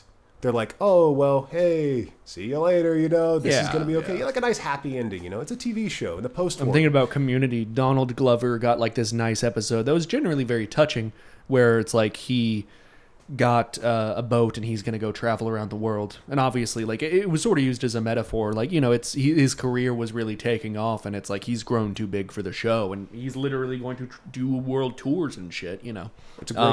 Whereas Chevy Chase, he died filling cups for semen. Filling cups with a semen, so, which was part of his will. And literally in the same episode, that was his cause of death. He just jerked himself into exhaustion. But I'm sorry, what about... It's just like, that's the funniest version of this. This is way more morose, but like, he just leaves and none of the characters get to see him because, you know, he's been out of the show. And then he's like, oh, he's going back home. Oh, he's going back home. Shot down over the Bay of Tokyo. And character gone, obliterated. Damn. Whole episode's about it. But it's the movies are completely different from the TV show. But there's an old Futurama joke about like Hawkeye switching between optimism and like somber back and forth. I was actually just thinking about that. That is largely my experience with MASH. Is just like the cultural osmosis shit. Like I knew the name Hawkeye and that literal bit in Futurama, which honestly is just sort of my shit. I don't know if you know, Wolf, that I like to switch between very somber and very comedic things. But so that's representative. That's a show for you, man. I recommend it if you ever just want something old, easy to watch. And I really want to watch the movies so much because they were different and they were much more hardcore. And there was one in the beginning and there was one in the end, you know. And I used to want to be into medical stuff when I was growing up, right? Because I remember in high school you wanted to be an anesthesiologist. Yeah. I decided not to because I just couldn't stand hospitals, couldn't stand just what I didn't learn from MASH was just how they all acted around death. I didn't really grip that. Oh, it's routine, I guess, right? Just very nonchalant, blasé about the whole thing. I just saw them helping people. That's all I saw. I didn't recognize that, like, oh, why is Hawkeye sad? Because one guy died. Oh, it's not that bad. And then you go do, like, hospital rotations and shit. You go, like, hang out around stuff. You go see people die. And it's like, man, y'all just kind of gave up one part of yourself to get this good, didn't you? This obviously does not compare to the experience of a medical professional who lives around death, right? But part of my thing this past year with specifically the Apache War stuff has been like the fact that these deaths, the fact that I am such a sensitive little bitch about it, like that's where the quality stuff comes from. Is like, if the deaths don't matter, then none of it really matters. And then you don't care, and then how do you write a compelling history video about it? Oh no, like especially this video sort of me like the romantic Don Quixote, I'm crying over every act of violence shit. And it sort of dissipates during the war, but by the Glanton Gang bit, it's just gone. And like the misspellings, which are already rampant, and it's part of the charm of the book, is that it's just, you know, but it becomes way more frequent, and the prose becomes so terse and like matter of fact. Like obviously, like part of the, I know this is such an asshole sense, but like the metatextual conversation, like but like that's genuinely that is what history is. It's not just the text; it's everything surrounding the text and like what the text is implying about the mental state of everything, of the person writing it, right? But you can't learn history just from a book. You have to consider everything around it. You have to consider the multiple resources that went into it. Like that's it's just. That's why I doubt that Blood Meridian is going to be better than that, because it's just like, as I'm glad that I finally get a chance to talk about it, because it was so tangential to the actual Apache Wars, which didn't really start until like 10 years after this shit. I really want to talk about not Blood Meridian, but specifically this fucking account, because it is so haunting, and I want to recommend the shit out of it.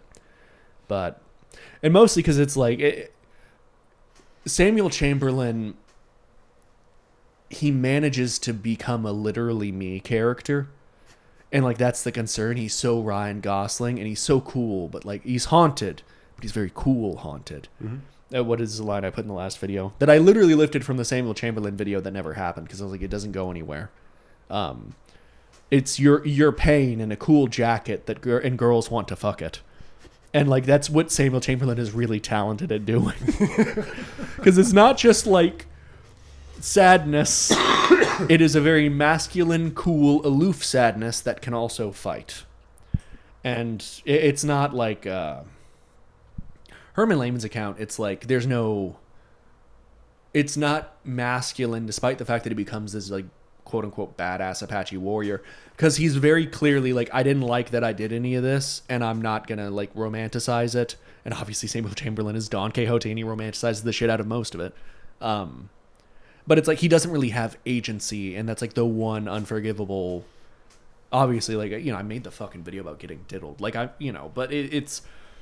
That's the most... You can get the shit kicked out of you, and you can lose as many fights as you want, but, like, that you need to have agency and choice. Mm-hmm. Like, that's the actual heart of masculinity for me. I don't know. What a fucking question. What is masculinity, Wolf? Like, fucking... To see your enemies driven before you. Yeah. That is toxic masculinity. So now we're going to talk about that. We finished our critical race theory discussion. Genuinely, this is not a new critique. The entire problem with the whole... It was all fucking branding. I understand acknowledging that. The destructive... Masculinity is a tremendous capacity to create and destroy. Its agency and its power... But generally, we are all on the same page that crushing your enemies, seeing them driven before you, and hearing the lamentations of their women. Listen, Wolf, 2,000 years ago, this fucking hippie got his shit kicked in by all these Romans. And since then, we sort of had a change in perspective. That's not really good. I don't know about that guy. If you have great power, you're not supposed to use it to collect a slarum of have women. Slarum of have women. I have said the words harem of slave women so many fucking times. Christ. So no harems, but we can drop the sun on an island twice. We can do that. No, for real though. It's like if the Romans had harnessed the power of the sun to vanquish their enemies, the world would have been over the second they learned how to do that. Yeah. They would not have cared. It's instantly just like, fuck yeah. God, I'm so going to win the next election as consul. I learned how to destroy the world. Aren't I awesome? But we're fucking down the road on this shit, and we know that's asshole stuff, and we just called it asshole shit. We said it was not nice to use your power and agency to hurt people. And that's why we got to say they're orcs, and we had to... And, like, obviously, like, the doing of the moral somersaults is not good, and it's certainly not conducive to writing history, because then you got to, like, follow all the somersaults and try to do how much of this is real, you know, because all people are a little orcs, Wolf. A little. Unironically. He's got a glimmer in his eyes all right people, now. A little twinkle. Maybe we should start filming this. So You really should. But all people are a little orcs. Because the shit orcs be doing is just shit that people do with the added conveniences that they don't have women and they don't have children. And they just come out of the mud looking to do the worst shit you can possibly do. And also they eat guys. That's a big part. They glaze over the man flesh. Too much, you know? Like, let's get back to man flesh. That's a fucking... That's like... There's a reason that... When Isabella first made it illegal to enslave the Indians, because she was like, they haven't been exposed to the word of God, and this is you exposing them to the word of God, is you slaving them, and that's not as making us look bad. And this Bartolome de las Casas motherfucker seems to be on some good shit whenever he says, hey, maybe this is a bad idea, and this is not in the spirit of having tremendous power and not exercising it to the detriment of other people and their liberty. Where was I going with that? I'm so sorry. Oh, yeah, no. She said if they rebel, because obviously it's the state, and they have a monopoly on violence. Wolf, I don't know if you heard about this shit. But also, if they eat people, fair game, do whatever you fucking want to them. And that changed later, because it turns out that then, you know what the conquistadors will do? So all these guys definitely eat people. Don't look into it. I swear. These guys on the other side of the world whose names you don't know, and whose ethnic group I have definitely misspelled. All eat guys. All the time, just like you wouldn't believe. Oh, no. I showed up and they were picking Jerry out of their fucking teeth. And it's like, all right, I got to enslave them. They're not going to come to my home, right? They're not going to come here to my wife and my children, that's are like, they? That's like the most implausible alternate history thing, right? What if the Aztec... and I'm not like criticizing the Aztec and their technology or whatever the fuck, but like it's just they were not... They weren't big on boats. When Columbus came across the Maya, they were in these little canoes, and they were like, "Oh, I wonder what's up with this. Wonder what's going on here." And then he slaved them. All right. Oh yeah, but yeah, I'll talk about that later. I want to talk about supply chains, but that honestly is a long conversation. I'm sorry to check out. I ran 8 miles, and then I got a haircut, and I have not eaten. I need some food. But thanks for stopping by, everybody. It's been good. And we will talk about supply chains. I'm sorry if I particularly was going off. Obviously, I had all this Don Quixote in my head, and I had to get it out. Oh, I have to... Last thing. So this book, it's 3 essays so far, and I'm on the 3rd one. The first essay is how Charles Dickens is not socialist enough. The second essay is, you know, those penny dreadfuls, like the cheap, like shit they would sell to kids. Like a lot of them were just like cheap stories to kids in like England. They weren't socialist enough either. And the third essay, it started out. He was talking about, oh fuck me, it was about the novel. Oh fuck me, what is it called? It's the one that Seinfeld didn't return. The Tropic of Cancer. I'm sorry. I've never read it. This book's making me realize how much shit that I need to read. It started out with that, and I thought he was just going to talk about that book. And now he's talking about the problems with socialism in England. It's a real fucking problem. It's a real issue. All right, I'm sorry. That is my own supply chains. Thanks for stopping by, guys. Adios. Adios. Yeah, I will have the last. Hey, guys. I've been lazy about getting the podcast edited, which is particularly ridiculous because basically no editing is involved. But I have to listen to the whole thing again, so I have to listen to my own words. So both of these are pretty out of date. I think I recorded that one you heard just now a month ago, over a month ago maybe. This next one is mostly about how excited I am to buy a motorcycle. And I finished the course 2 days ago, and I failed the test. I failed the fucking test by 1 point. 1 point. That point was because I stalled my bike on the last fucking course. So I'm going to buy a motorcycle illegally, and I hope that podcasts are not court admissible. They wouldn't take me to court. They just fine the shit out of me. Doesn't matter.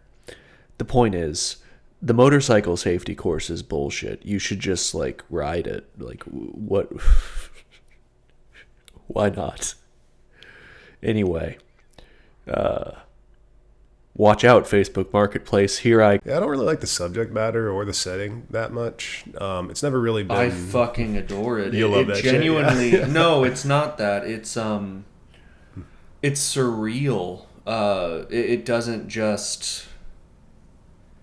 I mean, I'm really not doing it justice.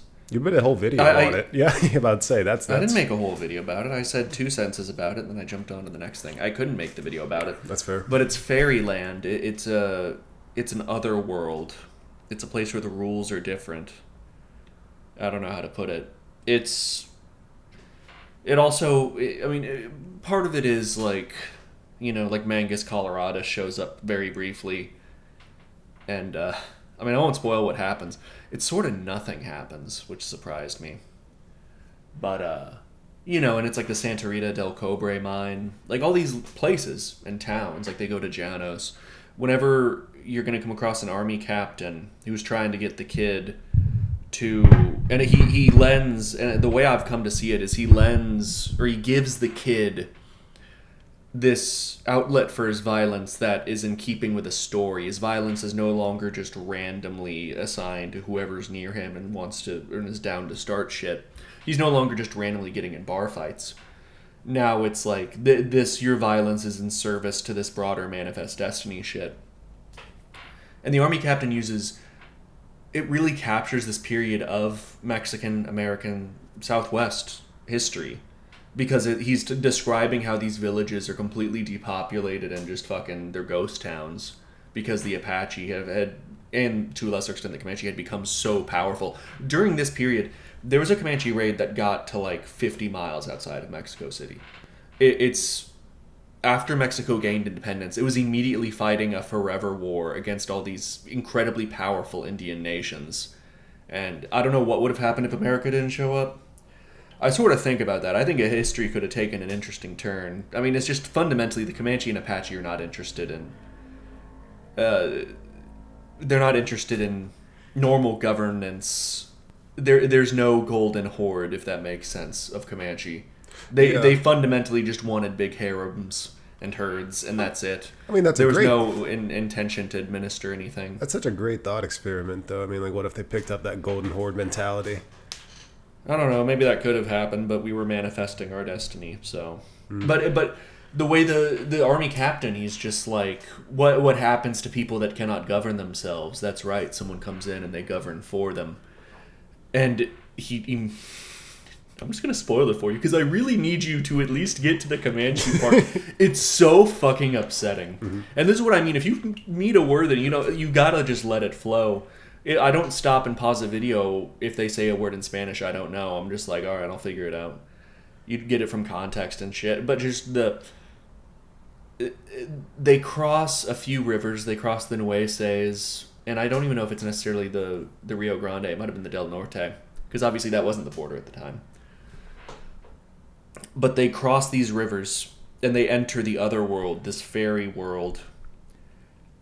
And just the immediate descriptions of everything changes. And it just becomes this absolute fucking nightmare. Like I was telling you before we started recording, one of the Comanche just like sodomizes one of the soldiers. It's absolutely horrifying. The entire thing. One of the Comanches wearing conquistador armor. And it's just this, like this is what the video is going to be about.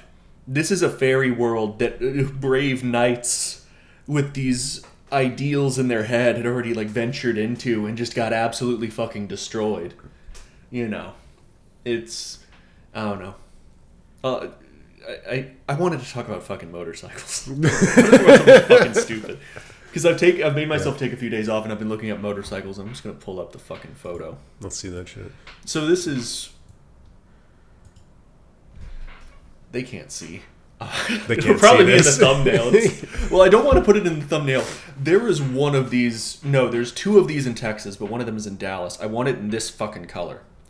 And I watched a video where the guy. No one is going to go buy a $4,000 motorcycle. Like a powdery baby blue goes really well with the black, I'd say. It's fucking beautiful, and it's a little more colorful in person than it's shown here. At least in the videos I've seen. I haven't seen it in person. It's halcyon gray, which is silly. It's not gray. But I watched one video and it was this British guy and they'd sent him like a review unit or whatever. And he was like, I don't like the color very much. And I can't remember if he explicitly said it was girly or if it was just heavily implied he thought it was girly. It's the most beautiful he said he'd prefer the blacked out version, which, you know, it just looks like a shitty knockoff Harley.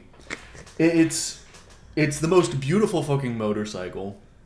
It struggles to do 75 miles an hour. It looks cool. I like it. I wouldn't call it the most masculine bike of all time, but to be honest with you, our idea of mass bikes is big and heavy.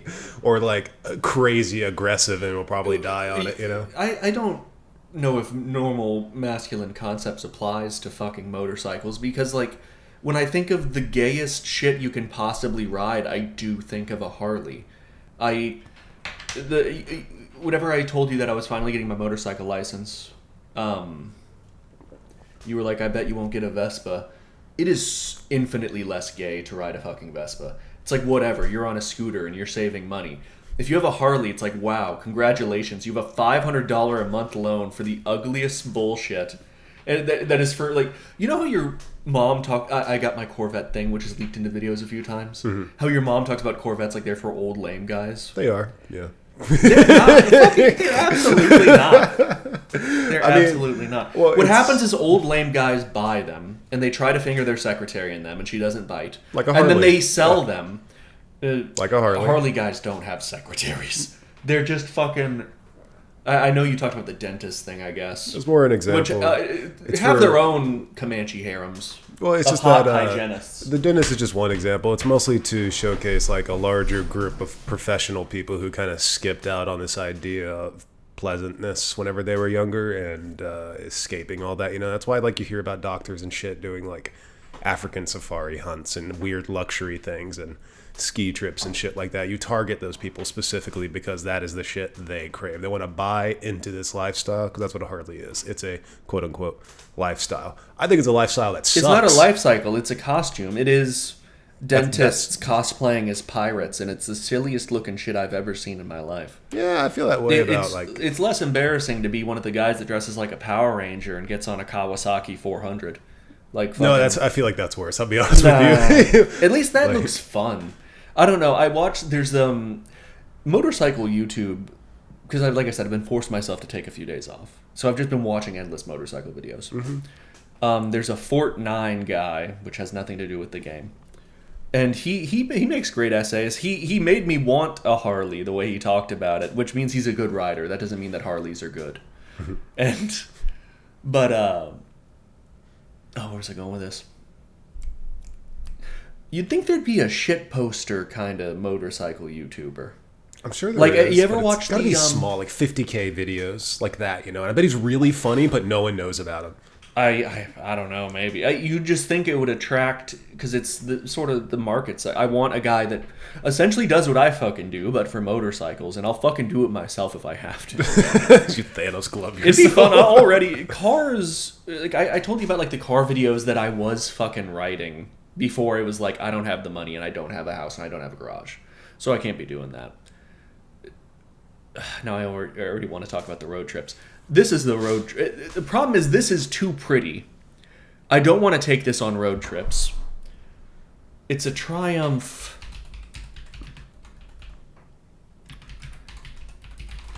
So this is a Triumph 400 Scrambler. The entire background of this video is just going to be these motorcycles. And it's pretty. I like it. It's a lot more functional. It can actually do highways without... I'm a big fan of that hovering thing, whatever that's called, whenever they kind of remove the rear flare, or the rear, what is it called, the wheel cover and all that, and they kind of have this hovering. That's it, yeah, I love that look. I might get the name wrong, but I think it's a Ducati Multistrada was the first bike I saw that looked like that, and I was just like, ooh. I believe a Multistrada is a Scrambler, but yeah, I mean, a Scrambler is it's a type of motorcycle. It's meant to, you can take it off-road. Like, imagine a dirt bike that also does well on the street. Like, that's the basic premise. All terrain, yeah. And like it makes more sense to get a motorcycle that does a little bit of everything because I don't know what I want. Mm-hmm. I don't know if I like the off-roading. I don't know if I like the highway things.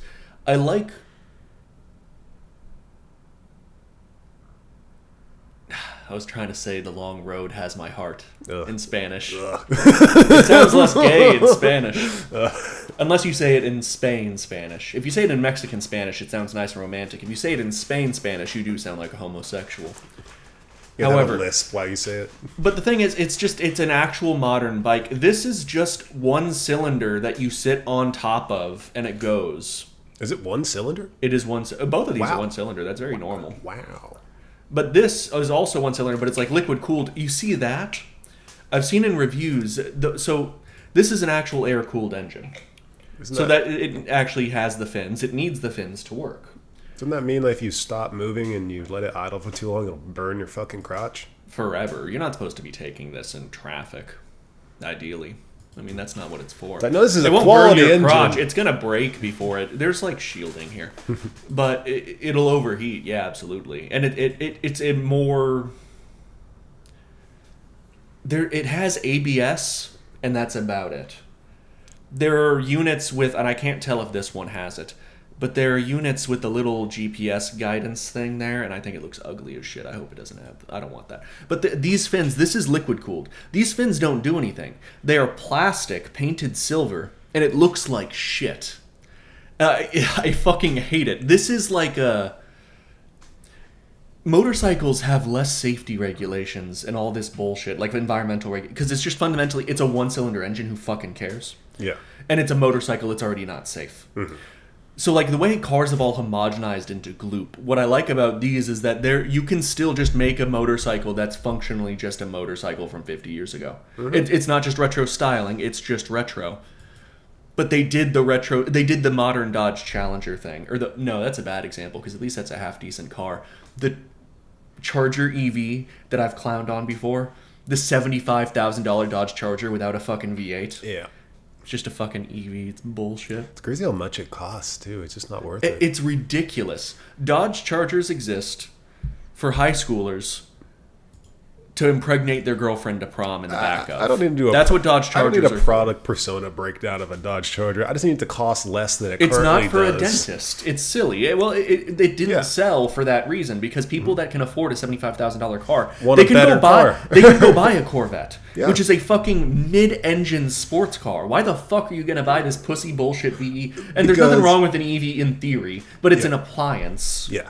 It's not for being it's just stupid. You have a very specific way that you look at vehicles and cars, a way that not everyone shares. I drive a Kia. Mm-hmm. I see that cars are utilities. I use mine. Like, that's the point, is this way I have something fun. And then I have the grocery getter. Yeah, but I mean, like, you look at a Corvette, you see performance. You see your history. You look at a bike, you see freedom and individuality. You have a very personalized view of products in this world. They're so fun to write about.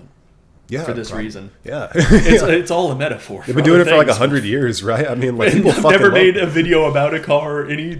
Sorry, continue. No, yeah, I mean, like, people have been making like stories about bikes and traveling on them for like 100 fucking years, man. There is no reason not to. I've been watching videos about road trips to Mexico. Yeah. El calle tiene mi corazón. El calle largo tiene mi corazón. I think that's right. This Cayenne, is that road? Calle is road. So the road has Largo is not large. Which is thankfully easy because everyone knows what grande means. But it's just long. The long road has my heart, Wolf. Dude, I don't know how to say winding. I'll be honest, I get long and tall mixed up all the time. I know one is alto and one is Largo. You just said I couldn't remember before. I don't get alto mixed up because my Spanish teacher always described me as alto whenever he was describing it. So I was like, hell yeah. Yeah. Well, here's a time where I burst your bubble, if I'm being honest with you, man. I don't like the way this bike looks at all. Really? No, yeah. I'm fine with that. I get it's not for everyone. Like I said, that British guy was like, it's just like, I just like a lot. I like the black. Black looks cool, but actually, again, show you other colors. It's just got too many. What's the word for it? What do you call like the coverings and shit all over it? I like all that exposed gear. I love that shit. Like his little shielding and stuff on the outside. This is what I like about is how the engine is just sort of sitting there, whereas the Scrambler has all this like dampening shit around it. But it's like covering the wheels, and there's like the that fender. big, I see. And there's that big guard right here. There's so much paint on it, Like I like. I'm not a chrome guy, but I'm sure as shit just like it when there's a lot of exposed shit.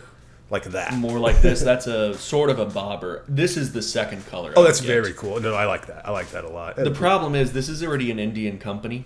What is this bike called? Goan Classic. This is the exact same motorcycle. It's just a different color. The color makes a big difference, so I'm not making a joke. It's not just that. It is... They're different like seat configurations. That's all very changeable stuff. Yeah, the Goan Classic. Well, I'd say I know you're gonna go look at some gear and stuff with my girlfriend later because she started riding a bike about a year ago and all that. Yeah, I appreciate her doing that because I don't know how firm a helmet's supposed to be or any of that. Yeah, all that. It's really nice to have someone else because she learned from her boss, who was like a Moto XP guy for like 20 years. That's what he does on the side. He's into like dirt biking competitions and all that. Yeah. He's got a bunch of broken bones, but yeah, I bet. But yeah, it's good to have like a mentor who has like a baseline bit of information and. She's actually thinking about getting another one that's more like these cruisers and whatnot because she wants to drive long distances because we camp a lot, right? And in her crotch rocket right now, it's I don't know what it is. It's not a Ninja, but it looks like one. They all look the fucking same. It's got that look. Yeah, it just like, in her words, the bones that are in between your thighs, it rattles them so hard it's hard to walk after 2 hours, and it's just like, it's just so fucking painful. This is the prettiest one, I think. I don't know. I've been refreshing this for days. Because if this one is gone... It's a lot of tabs, my man. Oh, well, we just opened them all for this. But is this the color you like more? Oh, red and gold and black is great, but... I like this one a lot, too, but it's just not the chrome. Ooh, look at that bronze. Yeah, look at that. Oh, yeah, look at that shit. It doesn't mesh beautiful, and it's the Scrambler is just sort of. This is just a more normal looking motorcycle. Pull up the Ducati website, bro. Or if they still sell the Monster. It's interesting. So I don't know if you know. So I was watching the Fortnite video, and you'll like this because it's more business stuff. He was talking about how Harley's been having a very hard time for a while. What was it? The Monster? Yeah. Or Multistrada? Multistrada first, yeah. Oh, that's an adventure bike, yeah. Yeah. This is more for like long trip and off-roading. Yeah, that was the one I was looking at, just because I wanted to do more trips to like that is expensive. American Southwest and all that. Yeah, it turns out that like you shouldn't, because I've never bought a bike, right? But like learning about it through my friends. 110 horsepower. This one has 20. Is that a lot? See, I don't fucking know. That's what I realized. It's very low even for a motorcycle. But every review I watch, and they have a version of this that's 2 cylinders, 2 exhaust. It's just bigger. And it's not in America yet. But like every review I see of this is like, it's slow, but you won't care. It's really fun. This is British, I'm guessing, right? Originally it was. Now it's Indian. All the British companies are now Indian. Which is this decolonization? I don't know. But it's like, these things are fucking huge in India. Motorcycles in general. So, like, if you watch motorcycle YouTube, there's a... You know what I want is like the Dank Pods guy. Did I show you the videos where he's like, I put milk in an engine? Yeah. Like, yeah, it's just like, I replaced the oil in an engine with something that isn't milk. And it's just the funniest fucking series of automotive YouTube videos. God, I don't know if you realize this. Them. You would go to my house, or when you were staying with me, I can't remember which, but like, and you would subscribe to random fucking channels. And so every now and then I get like one that's like talking about a guy who put fucking milk in his engine or some shit. Or like, yeah, it turns out Yoo-hoo wasn't the move. Yeah. Yeah. I'm like, so funny, why do I have this? He made one video about this Harley. He made this one video. It was a Harley that was like his daily driver, and he loves it. Mm-hmm. It's like his special emotional vehicle, his emotional support vehicle. And naturally, he's not putting it... He like, it had 2-year-old gas in it. And I, like, looking at it... Here, I'll just show you the thumbnail real fast. Looking at it, I was like, what a piece of shit. What an ugly, hideous vehicle. Garbage Time, that's his name. But yeah, I love his car videos. Like, it's just that sort of spirit. Yeah, this is it. Yeah, this is it. Yeah, because it's got that really distinctive thumbnail. I used to ride every day. That's the first one I saw, that Honda. Look at how fucking hideous that is. I hate... Do you like that? I'll be honest, I don't like these designs. It's too big. There's too much shit all over it, man. It looks like the back end of a Cadillac wrapped around a bike. Like, I hate the center console in particular. It's just so much, man. Like, there are people who love this shit, but no, he loves it. Yeah, this ain't for me, man. I mean, maybe they're easier to work with or some shit or something like that. Maybe it's just the culture and all that, but I personally have trouble seeing the value. Oh god, there's so much shit all over it, man. So many fucking dials. Oh yeah, but the Fortnite, the Harley video. So he talked about Harley's current plan is obviously to diversify what they're offering, but like, it seems like they're not doing a very good job. I was like, the cheapest Harley is $10,000. The motorcycle I'm showing you is like $4,000. Yeah, it's $4,500. Yeah. And he talks about, I'm doing the rider qualifying course or whatever at the Harley Davidson place. Like, that's where your girlfriend did it too. Yeah. Why are they doing it there? Maybe it makes them a little bit of money, but it's like, fundamentally, it's like the place that does not sell a beginner motorcycle. This is 350 cc's. And I remember asking your girlfriend, because she has more experience with this stuff, and she was like, you want to do like 300 to like 600 cc motorcycle for your first one. Their lowest is 900. So hear me out. I think, for me personally, if I had to think of a reason why, there's not any other group or cultural group of people as knowledgeable about bikes and as common throughout the U.S. as Harley Davidson. I mean, they have at least one location, I think, damn near every state, multiple in Texas. Yeah. It's a great way to introduce you to Harley and motorcycles, Because, I mean, these things are, like, relatively cheap. And if you're a guy who collects bikes, I've met multiple people who collect bikes. Like, it's not unheard of to have a Harley in that mix, and eventually all you have is Harleys. Or you're the guy who's owned a Harley until it hits 50,000, then you trade up for another one over and over and over. It's a great way to introduce someone to your product, your culture, which is bike riding. And I'll be honest with you, I don't think the DPS is organized to do shit like that. So it makes sense that a private entity would take over this and has the opportunity. Here, Wolf launched into a tirade I don't want to get into too many details, but, Wolf does not consider the existence of Croatia, Northern Macedonia, nor Bosnia to be necessary, I guess, is the polite way of saying that. But yeah, so I cut out around 2 hours here, but we will now resume. I don't know why I'm nervous about getting something that's 350 cc's, considering my little brother who's been riding motorcycle. What really finally got me to pull the trigger was I told him, what if I went to Spain and we took a little trip? Like, I rented a motorcycle and we rode around together. And that just sounds too fun. That's too sick. And I got 6 straight months of sponsorships, and I'm going to, once those are done, I'm going to start doing the once every 3 months. So. That's good. Yeah, no, because I need to. It's not good for, part of the reason that I'm glad that I found something to obsess over, because otherwise I wouldn't be able to take a few days off. I need to. Like, that, I need. It forces you to pull the trigger. I'm working too fast and I'm being sloppy in the details, and I really am unhappy with it. Someone fucking...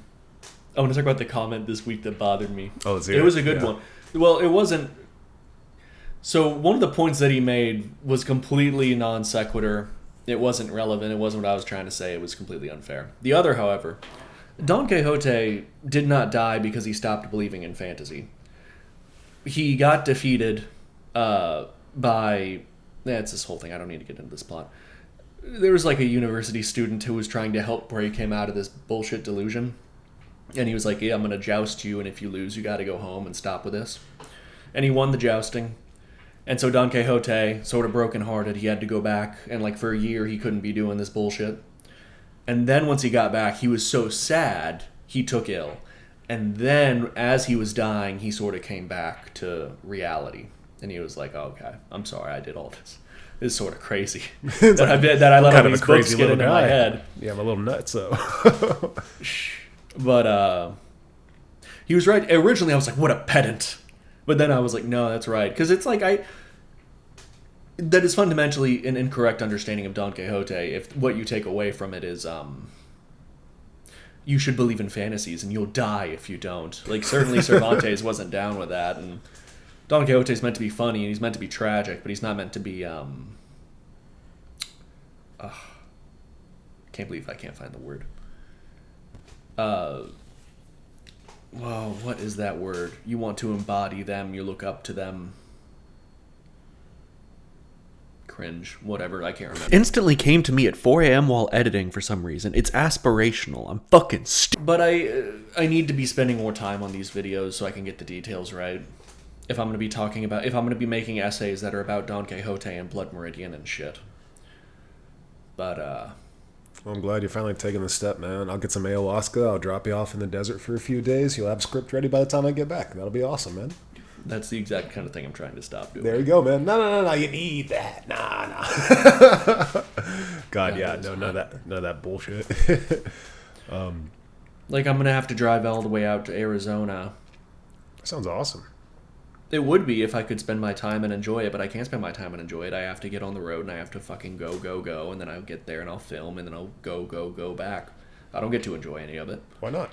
Because I have to go. I don't... This is not... Why aren't you hearing me, right? I have one video a month to do, and unless I want those to be bad videos, it's... No matter what, they're going to be sloppy, but they're going to be outright bad if I don't try, and if I'm not hitting the work with this level of pace. But, I don't know, I would like to in this summer, maybe, I was thinking do the video where I motorbike through. It would have to not be the problem with the Royal Enfield Classic is that it looks more expensive than it is. Even though it's barely... Yeah, it is like, true. Motorcycles and scooters are super common in Mexico. Basically, if you have something over 200 cc's, this one guy in a video said, if you have something over 200 cc's, they immediately know you're a tourist. If you have that, I don't care what country you're in, you look like a tourist. No, if you have that in India, that's like absolutely. That means you're a well-to-do. You're a higher caste, I guess. Hell yeah. But, no, it's their I'd probably rent one or something. I just wouldn't want to risk it. That's part of the problem is your girlfriend constantly talks about dropping it, and I don't doubt that I'm going to drop it a few times. Mm-hmm. But she made it sound like her biggest concern is the ability to pick it up, and I hate to be like, You'll be okay. Yeah, I'll be fine. Unless you get a Harley, then you won't be able to. Well, do that. this one is a heavy one. This How one much? is 400 pounds. That's pretty heavy. I mean, But that's the thing, is because it's all fucking metal. There's no plastic bullshit that they painted metal. You can pick it up if you drop it on yourself. You're gonna scratch the ever living dick out of it as you pick it up. But as long as you don't slide then crash it, you'll probably be okay. Because you're talking about an ankle that's been shaved off or parts of your knee. Like these ligaments are basically non-usable. They're too painful to use and all that, and you got to figure it out from that point. Yeah, I'll be honest with you. I try to distance myself from all the motorcycle stuff because I try not to imagine all my friends and family dying tragically. But you know what? Hats off to you. God. I want something cheap that's fun for road trips. And it is definitely that. I mean, it's cool the looking. Kia just sucks for it. I like that idea of a Spain trip, though. That sounds so cool, going through all the different areas. Oh, yeah, no, I get to go see the Don Quixote statue. I just want to see La Mancha. I want to see it. I want to fight something there. Is it dry as dick there? Yeah, it's meant to be sort of like rolling hills, is my understanding. And then I'll go into the mountains with Henry. And I'm going to be like, leave me. I'm going to start whipping my back. I'm going to start whipping my back until Dulcinea loves me. Oh, man, it's something so beautiful about it. I'm picturing you wearing robes while this happens. I'm wearing fucking a full suit of armor. That was the other thing that I was far less serious about. Do you think they'll let me finance the suit of armor I was talking to you about? Because this video, if I was doing the no, because the armor takes a year to make. I was looking into, because the video is about how men want to be knights, I guess, and how that leads us down really, really bad paths. Yeah. And first you just say I just want to talk about, I don't know, just started on a more personal level maybe, or not personal, universal. The image of a knight resting by the fire is just like so cool. Guys see that and they're like, yeah, that's me. Yeah, that's fucking sick. Yeah, that's it. But they are $7,000.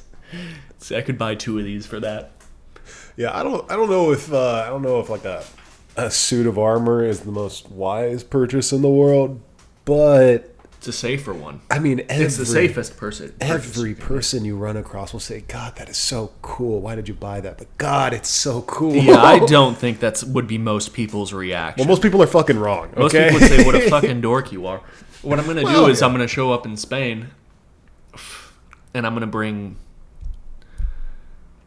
We're gonna joust. I'm gonna bring lances and we're gonna joust. We're gonna fucking joust on our little 100cc dirt bikes. Oh, I don't know about that. It'll be fine. It'll be fine. They sell. Has your girlfriend talked to you about those like jackets that have airbags built in? Mm-hmm. Yeah. What does she think about them? Well, she has one, and really? Yeah, she likes it. Personally, I think they look way less goofy than like. Have you ever seen like the turtle shells? They make you look like a Harkonnen soldier because it has this huge thing that's designed for you to like. Are they called turtle shells colloquially? Do you know what they're called? Yeah. Look up a turtle shell bike jacket or something like that. Yeah. Oh, there you go. Yeah.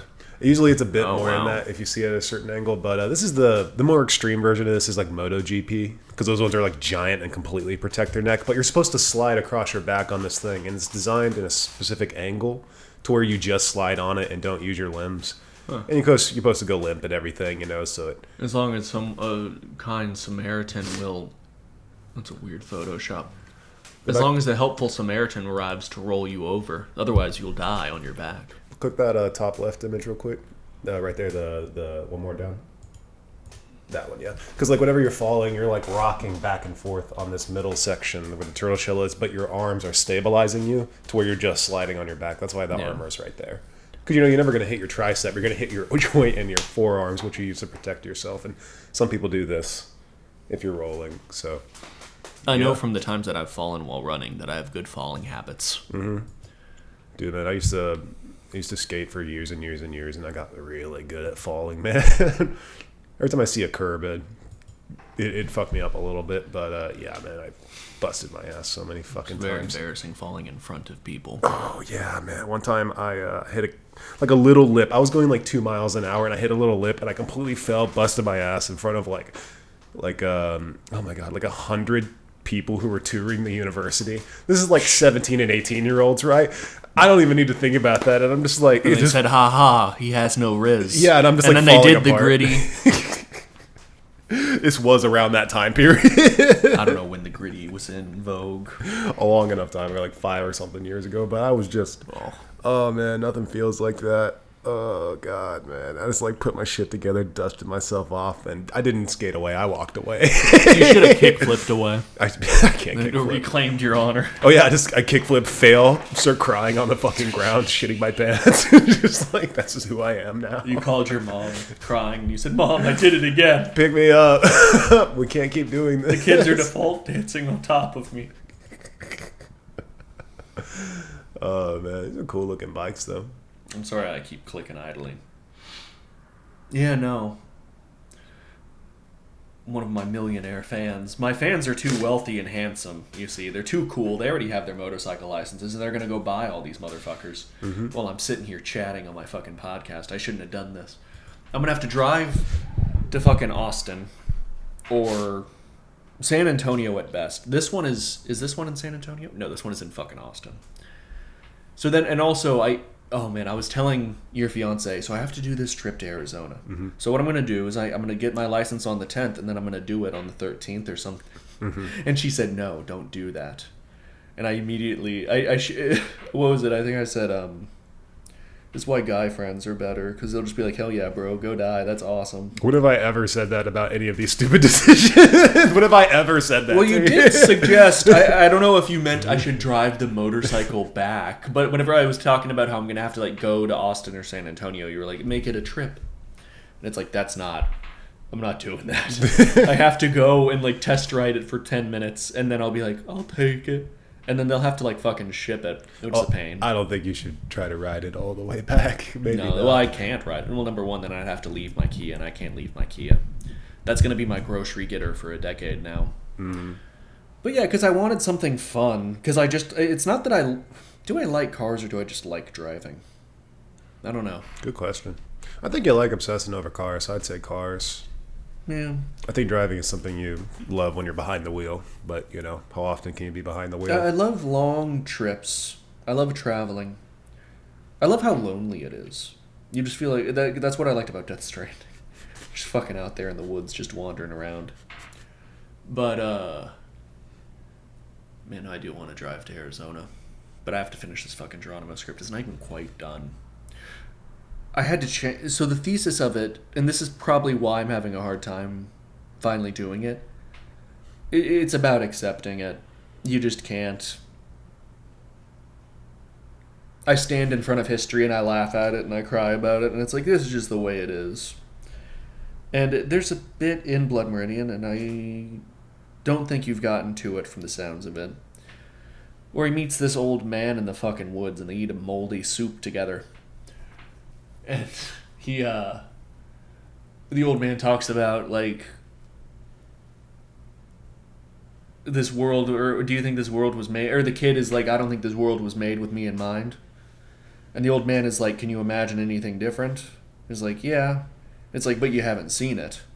Like, it's that thing, that fairyland shit I'm talking about. This is a whole other, now I'm referencing conversations from months ago that podcast viewers have no idea what the fuck I'm talking about. Yeah. The fucking, goddamn, in Breakfast of Champions by Kurt Vonnegut, there's a character named Wayne Hoobler, who's sort of the counterpart of Dwayne Hoover. We're not going to talk about Dwayne Hoover, but people talk about me on my fucking YouTube like I'm Dwayne Hoover, and it pisses me off that I'm like about to snap or something, because he was dangerous. He believed. He was very mentally ill, and he believed, he read a book that convinced him that people aren't people, they're just machines. And consequently, he like had a nervous breakdown, and because Kurt Vonnegut always describes illnesses in funny ways, and he's like, he had a bunch of bad chemicals. His wiring was all fucked up, and so he just attacked a bunch of people. Whereas I've always been fucking Wayne Hoobler, who just had long story. The point is basically a guy that's been in and out of jail his whole life, just getting his shit kicked in by everything and everyone all the time. But he imagines a place in his head, and he calls it fairyland, and he sees it like fireworks in his head. And he's so embarrassed about it. It's not even a permanent thing. It's not even a fixed thing. He's never really imagined it beyond the letters, beyond the idea of just a place where it isn't so hard all the time. But that's sort of that Don Quixote shit. I don't know. Well, when you say I'm like fucking. that. Well, that's not the Don Quixote. Because Sounds Wayne like paradise. Wayne the way you Hoobler describe isn't it. the one going around fighting people. Well, he makes it sound like paradise, or not even a paradise. I don't know. I'm done with that. I'm done with his bullshit. This is just the way it is, and you accept it. Yeah. You know, I guess my problem is the video is essentially about me surrendering to the reality of what everything is, and I mean, that was literally Geronimo's last words. I never should have surrendered. And that is sort of the tragedy around him. You only get to be the last Indian to surrender by living like you never were going to surrender. By very much not wanting to surrender. But man, did he threaten Loco with death so many fucking times. Loco is a Chihene chief that I maybe should have talked about more. Sort of the counterpart of Victorio. Whereas Victorio, you didn't watch the video, it's fine. Victorio was the guy that went on the warpath, and he died in a big battle at Tres Castillos with a bunch of fucking Mexicans. And the Tarahumara, interesting Indians that like run long distances.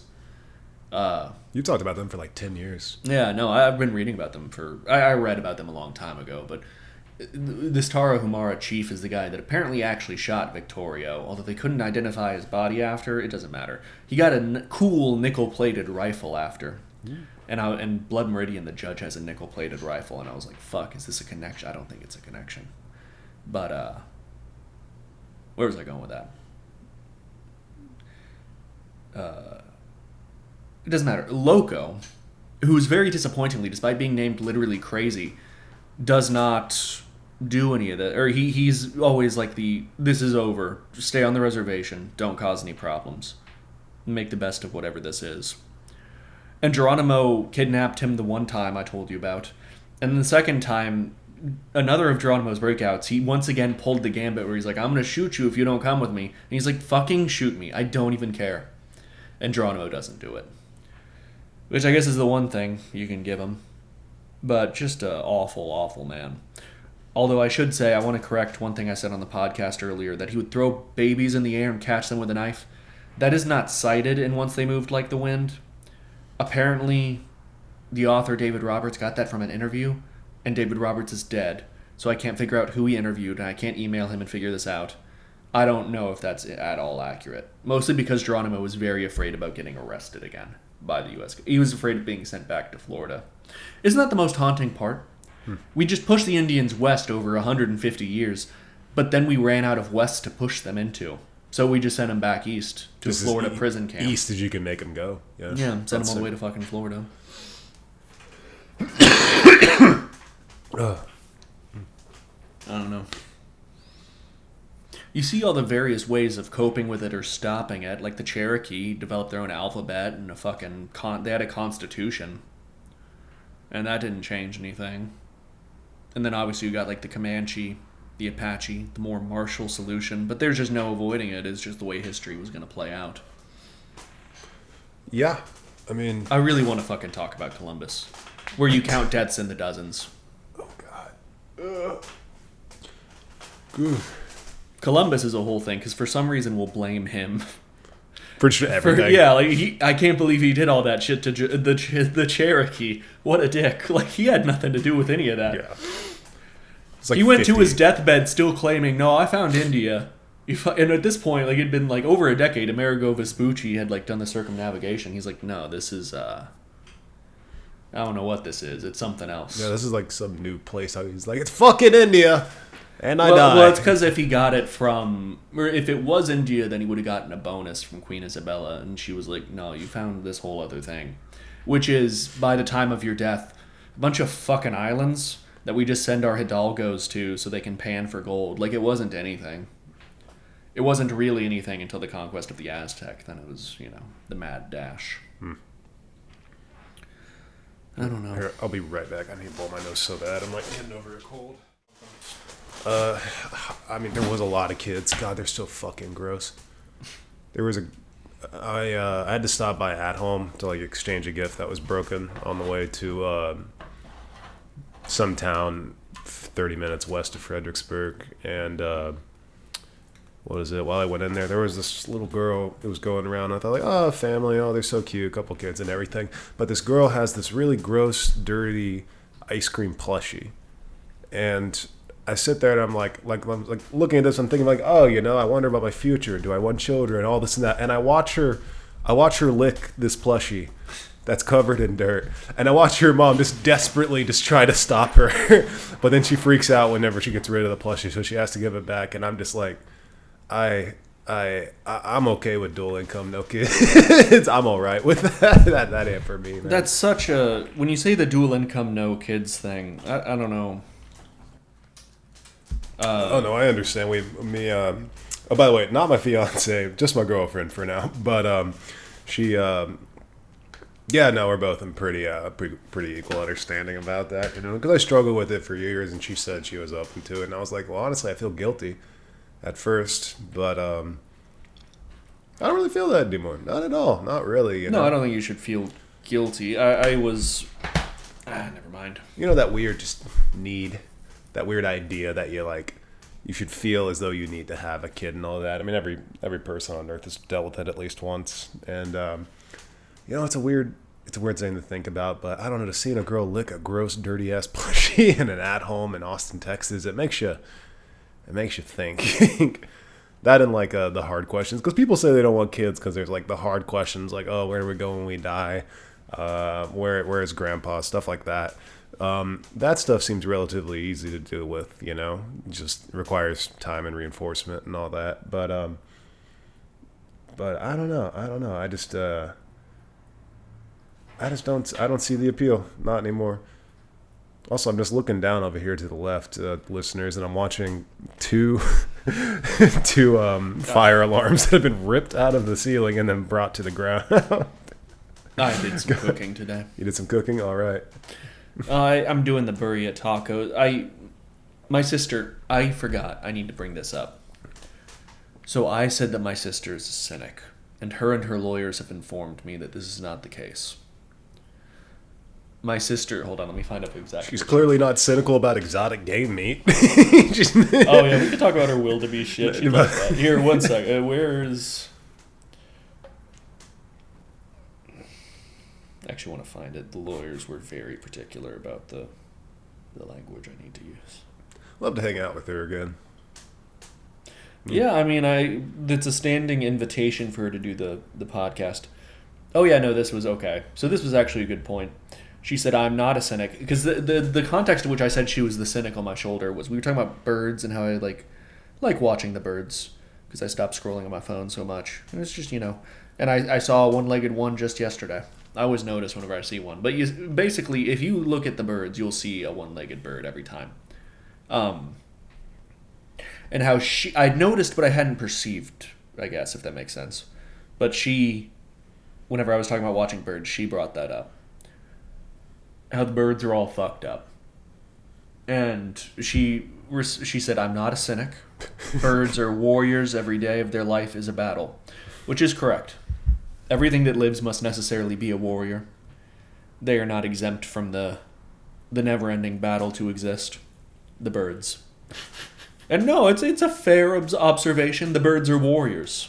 And that's frankly the perspective I need to be taking.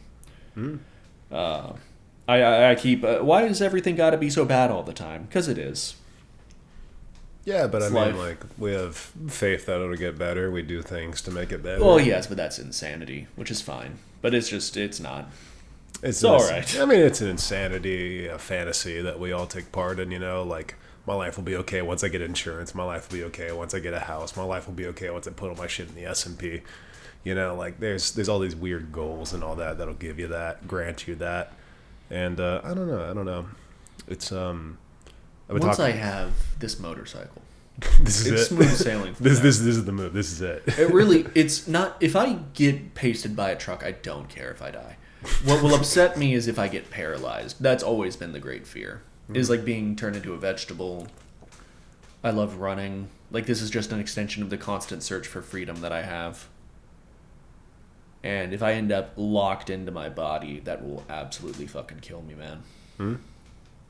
Then I'll get very fat if I can't run. My God. My God, I'll get so thick. God, I think you're okay. Like, let me ask you this much: would you judge someone less if they were handicapped, like bound to a wheelchair, and fat, or someone who is still bound to a wheelchair and not fat? They're both there because they're paralyzed, but do you judge them a little more or a little less? I would never think about that. I don't know. I just don't think about that. I don't know. I spent like the whole week with like my brother and his wife, right? And they're different folks than me, and you could say. And they'll just say the outlandish shit, right? Like there's some lady who's just like in a wheelchair, and like I was like, oh, she's only in that because she's fat, right? And I'm like looking at this woman, I was like, That's a very mean thing. Yeah, they're mean people. I know. I know. And I was just like, I don't think that's true. Also, I'm like, sorry. Like, I'm not going to go up there and ask her about, hey, can I get your life story so I can prove my brother and his wife wrong? Like, I'm not going to do that. But I was like, I don't know if that's true or not. And also, she's not that big, to clarify. She was smaller than both of them, which is kind of funny. Really? Oh, yeah. Wow. That's a really mean thing to say. They've settled into a comfortable lifestyle and unhealthy mindsets. You know, that's kind of what they're doing at this point. But, yeah, I don't know. I've been listening to some real bitter and hateful people all week. Are you willing to talk about the snake magic? Oh, no. Because if they ever hear about this, that'd be too annoying to deal with. Damn, all right. Snake magic. Snake witch, by the way. Brujeria de serpientes. It's a good title. Brujeria de los serpientes. Don't ever trust a woman with an 11-foot snake. I feel like that should be... Could never imagine even dating a woman that owns a snake. Well, that's the thing. You don't know until you go home with them, and they're like, hey, I just want to let you know. Would they hide it? You go to their home. They seem like a nice girl. Then you go to their home, and you see her Cookie Monster pajamas. Maybe a Cookie Monster flat brim hat. She flips, I don't know if that's dated. She flips out her septum ring now that she's home. It's like 3 inches long. I don't know how she hid it up into her nose. Puts on her stained Taylor Swift t-shirt. This is a different type of girl. Never mind. We're I'm mixing. Just stacking. I'm just adding every unattractive trait you can And there's possibly Takis have. everywhere. She's eating hot chips. And she's shopping. We're just throwing shit together. Oh, man. We're describing... I was going to say we're not describing anyone, but I think we're just describing the Antichrist. I don't know. Peter Thiel's always talking about the fucking Antichrist. And I think he's... Someone in the I'm in a cool YouTuber Discord server that fucking Dreg invited me to. I don't know if I've talked about that on here. Ooh. Yes, it's very elite. But it's just nice having a place where you can go and say, I got demonetized again. This fucking sucks. And everyone says there was that one guy sucks. on there, his whole channel just got deleted out of nowhere. Constantly living in fear of that shit. Yeah. It's nice to be in that server because then I can be like, can you all on my behalf go on X the Everything app and tell YouTube what the fuck is going on? I remember I once told viewers to go bother YouTube after I got demonetized and they were like, I don't know. I was sure it was completely permanent because... I talked to the guys at LFI, who are my sponsor guys, who are great. Everyone's got like horror stories about like sponsor people, whatever, the influencer machine. Yeah, but like it's always been great with those guys. But you know, they have like contacts at YouTube, and they were like, we can try to, you know, and like the guy, like the boss of the whole operation, like went to YouTube, and it was like months. And then they got back to me and they were like, I've never been stonewalled like this before. And I was like, what the fuck? Yeah, I was like, what is going on? And he said, I've never been stonewalled like this before. They were completely immovable. It's not going to happen. I was like, what the fuck? And then, but it almost was exactly a year later when they remonetized me. So, I don't know. I shouldn't be talking about a motorcycle because I still owe that rehab place some fucking money. Which pisses me off. The only reason they let me do a very nice payment plan with like no interest, where I was like, I'll do $200 a fucking month. I think it was partially because I'm not going to say the nice thing I did, then it doesn't count that I did it. But also, the entire last month I was there, I would just go into I couldn't do group therapy. I couldn't see other people. I'd shuffle into the individual therapy you do once a week, and I cried for an hour nonstop. It was fucking awful.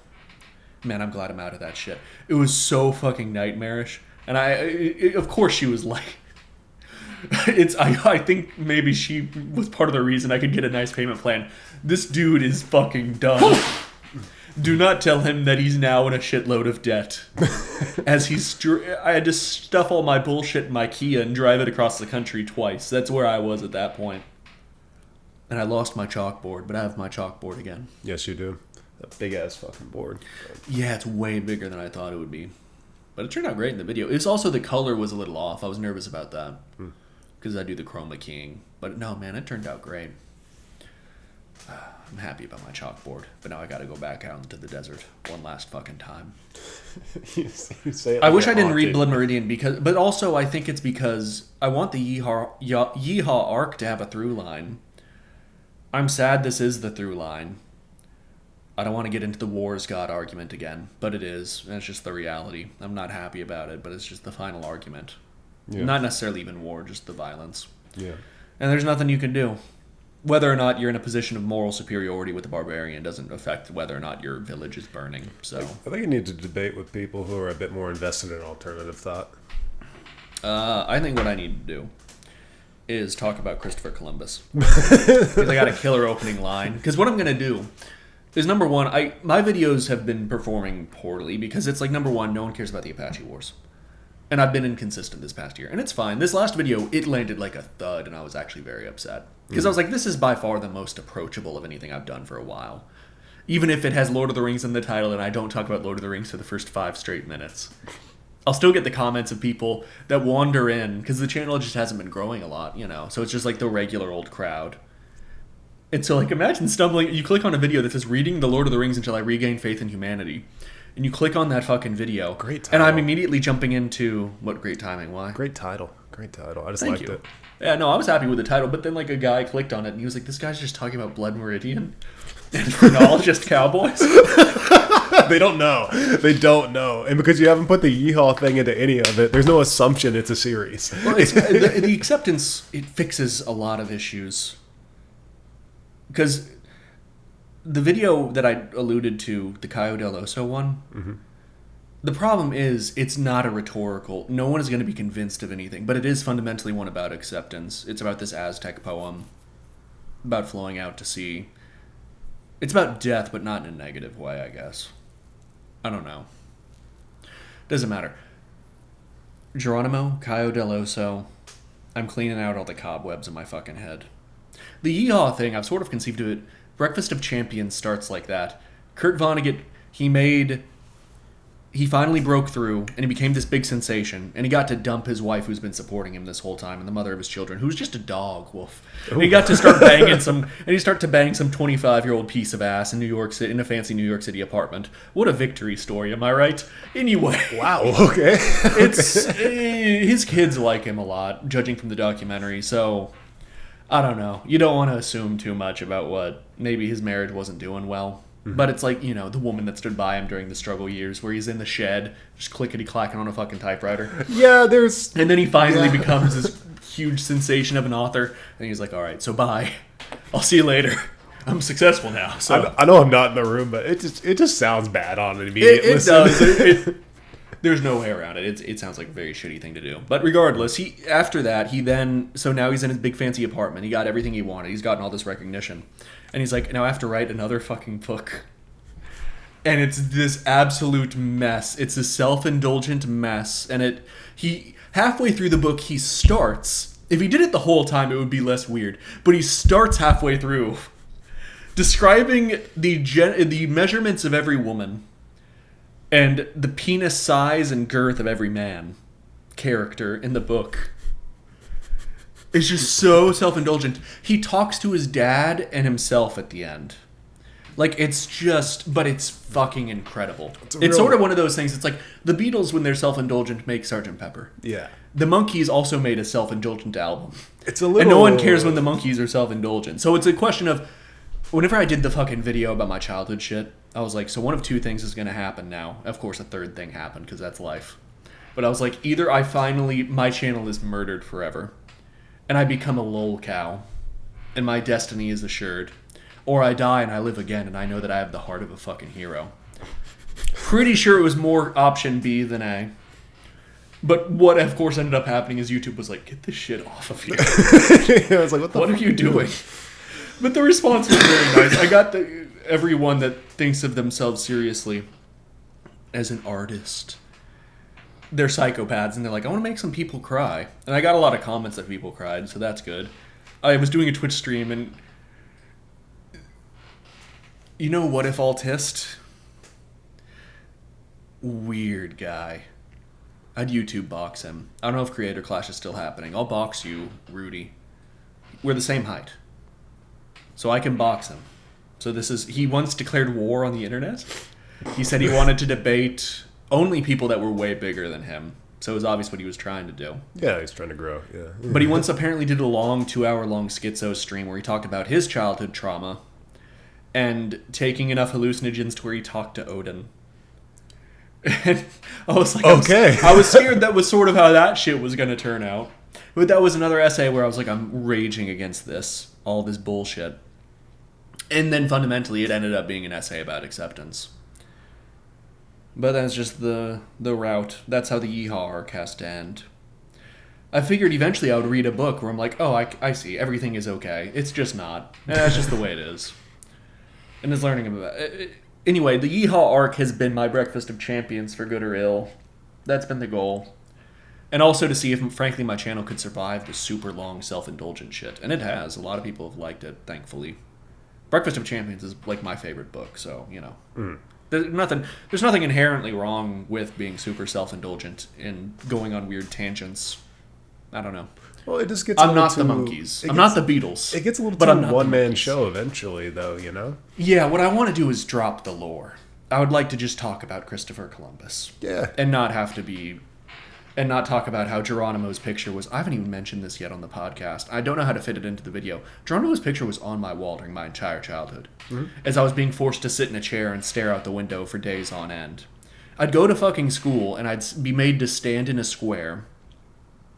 Then I'd come home, and I'd have to sit in a square. A taped-off square.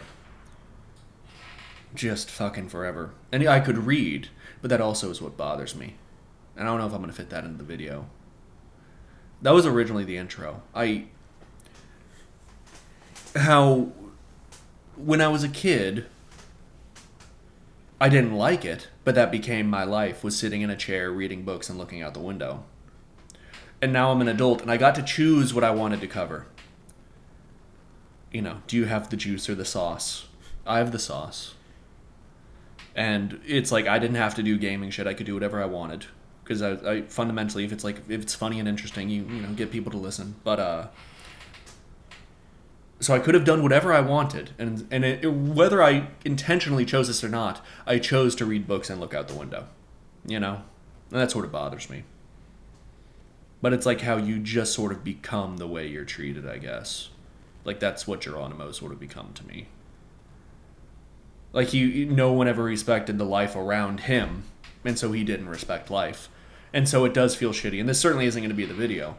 But it does feel shitty to be like, this guy had no respect for life at all. Because of course he didn't. Mm-hmm. Like, it's important also to decouple him from the Apache, you know? Because this guy was threatening to shoot Apache all the time. Leave the women and children. Mm. He hated the Apache Scouts like you wouldn't imagine. Couldn't believe. The way that Malcolm X would hate a black cop. Just like, no, even way more than that.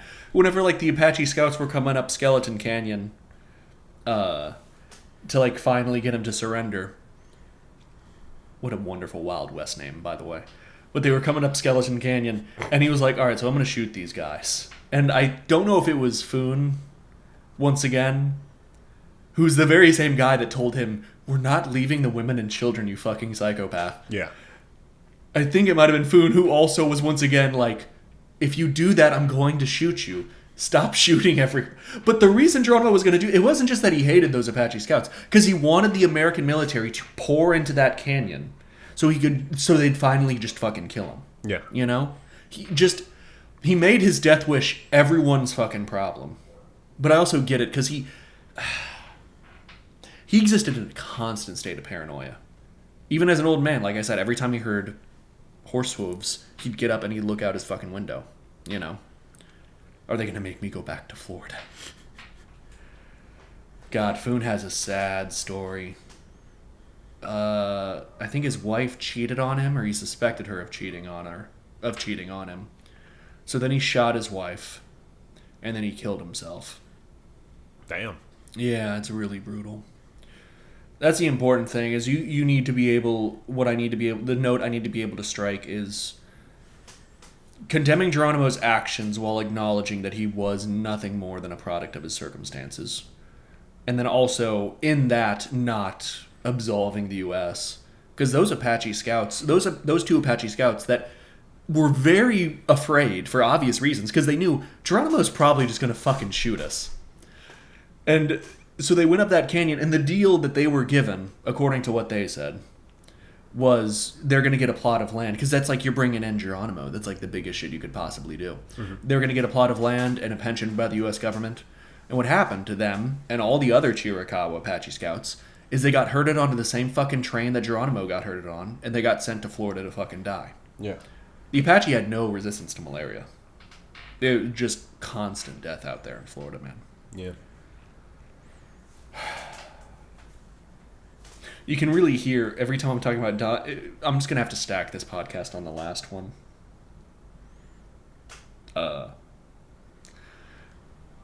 So Don Quixote and motorcycles are largely what makes me happy at the moment. I mean, I've heard worse conclusions, honestly.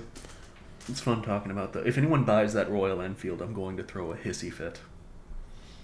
I'm going to be furious. I want that baby blue one. You know, you're going to see one now that you've been researching it so much. You're going to see one, and it's going to make you mad. We'll see. I probably shouldn't even... I should buy the fucking Triumph Scrambler. It's a liquid-cooled, solid motorcycle. I just still think, man, like an 87 Kawasaki or like a 95 Honda, man, just some shit that looks like Akira drove it. Some shit like that, man. Drive it straight into the ground because it's $1,500. And then learn how to break it and fix it. Yeah. I'm going to break it no matter what happens. Motorcycles aren't like cars. This is one thing I've been learning looking all this shit up. You can, an 80,000 mile motorcycle is a done motorcycle. Yeah, that's what I've heard. Yeah, like 50 is pretty high and 80 is insane.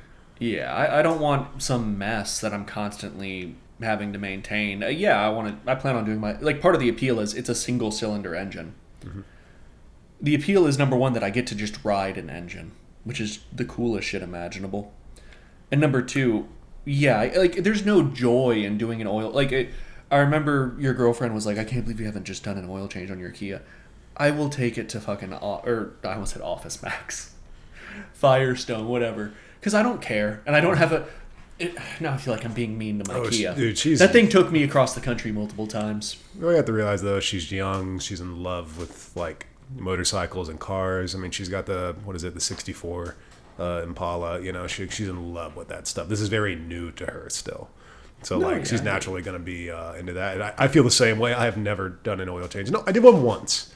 Mm-hmm. Once. And I was like, you know what? I never want to fucking do this again. It's not that expensive. Yeah, that was honestly, my first car was that 87 Corvette, right? And I was like, I want to learn how to do an oil change. And my dad was just straight up like, no. Go take it to a place. It's a huge pain in the ass. I mean, it was an inch off the fucking ground. You need specialized jacks and shit, right? Don't you have to drive it up on something? Whenever he told me I had to get under it, I was like, oh, okay. I'm not going to deal with that. Yeah.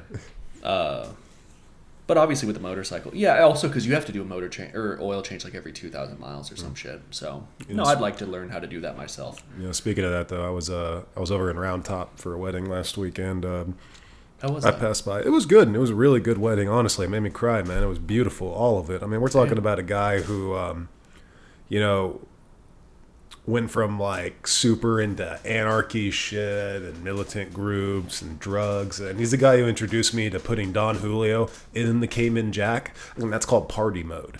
And I don't recommend it, by the way. This is not legal advice. I am not your doctor. But to see that into the man that I see before me today, I mean, he's completely different. I mean, he's always been the kind of beats the shit out of himself and is very very humble in that way. But now it doesn't feel like he's wallowing in this shit. He's actually like doing things. He's building towards something and all that. And yeah, he's just he's in a good place, and he works in oil now. He's still doing land surveying. Good money in land surveying if you. He's a big strong guy. He's cut out for that job. But yeah, his girl works in it too right now. Yeah, it's wonderful. Honestly, it was great to be there. Oh, good for him. I'm glad. Snake magic aside, yeah. Wait, so I thought the snake magic was. We won't talk about snake magic. I like keeping it ambiguous. I feel bad for the viewer. I'm just rambling about motorcycles, and we're like, yeah, I can't talk about the snake magic, guys. Yeah, we'll get to the snake magic one day. The snake magic is coming. But yeah, it was a great wedding. But anyway, on the way to this, for the rehearsal and all that, if you're going northeast on Round Top, you look on your left, about halfway there, you'll see this giant garage that's just full of classic cars. They're all like beat to shit. Some of them are rusty, some of them are primed, just a mix, and it's an auto body shop. And I'm looking over and I see 3 1970 Challengers in a row. Oh, wow. Like one was completely gutted, one was primed, one was like plum crazy purple. This guy liked Challengers too, and I've been a fan of the purple Challenger for years and years. Yeah, I mean, like that shitty broken down one is like $10,000. I mean, there's not a lot of those cars that existed, so like it wouldn't surprise me if the brand new one, he probably would never sell it. He'd probably go for 60 to 100.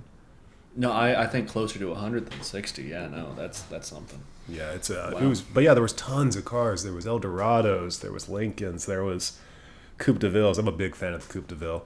We're talking about an 8-liter engine. Yeah. 500 CI, man. I can completely the plum crazy purple. I completely. I'm not into the pimp stylings. I am. In general, no, the purple I'm absolutely on board with. That's cool as shit. Even like the modern Challengers in that color are fucking gorgeous. Oh yeah, but they really are. No, the old Cadillac thing I've never understood at all. I do not like old Cadillacs. I love them, man. It was because like a lot of my parents' cars were like hand-me-downs from my grandparents, and they had this like 85, 86 something like silver Cadillac. I mean, like it was. My grandfather worked in oil, so it was a nicer one, right? It wasn't the best of the best. He was a cheapskate, but like it was nicer than average. It was enough to impress a client, and I just remember driving around in this.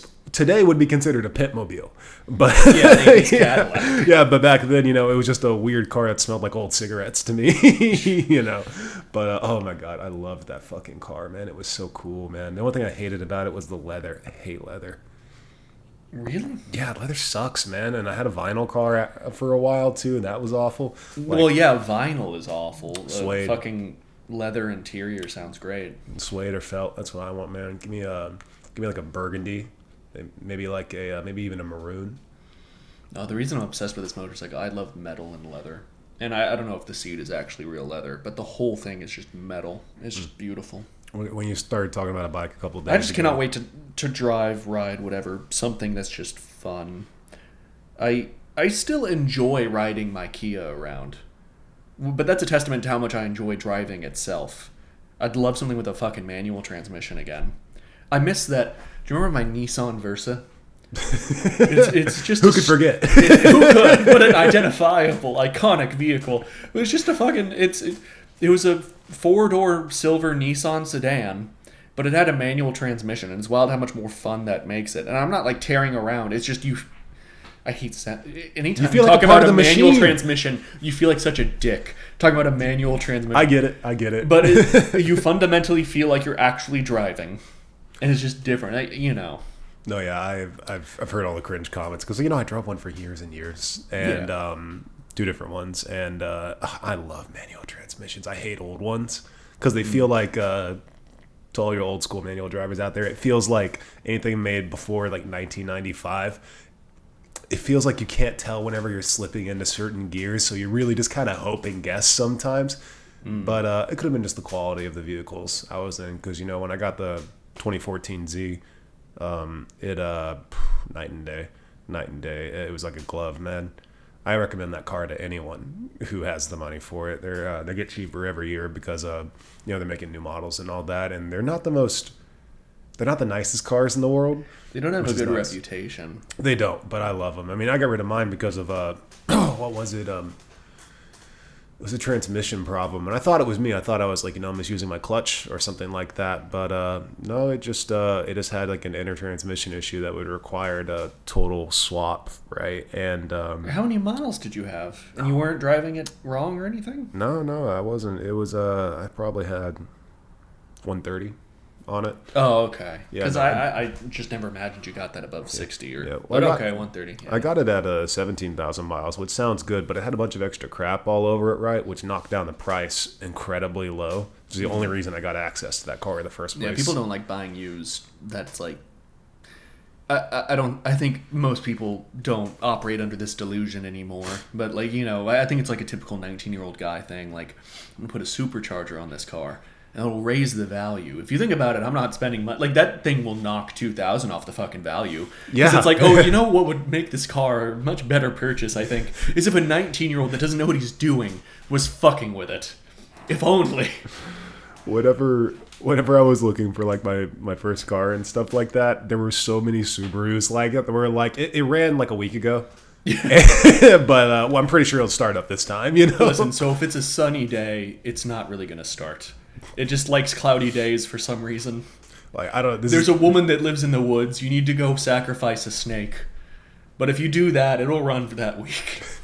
I don't know if anyone's going to remember this or if anyone has seen this, but there was a Misfits video from like, oh God, damn near 5 or 6 years ago. I can't remember, but they like picked up 3 random cars in Australia and drove them across Tasmania.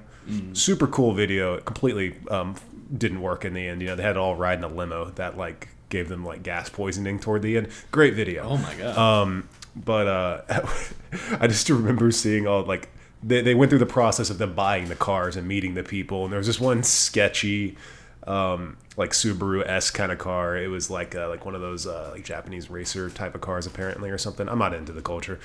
And the guy reminded me of every guy I tried to buy a car from. He's like, yeah, I put some work on it. I put some spray paint underneath that shit, dude. The neon, clean. Man, it just reminds me of that in that video. When I was looking for a car, I ended up getting that Nissan Versa from a nice Mormon family. But I was like looking around. There was another Nissan, and it was funny. The guy was like, I've been driving this for years. I'm just looking to upgrade. It had this whole story. And I did the Carfax, and it had twice as many miles as were on the odometer. And I said, hey. Well, I was like 19. I was delivering pizzas.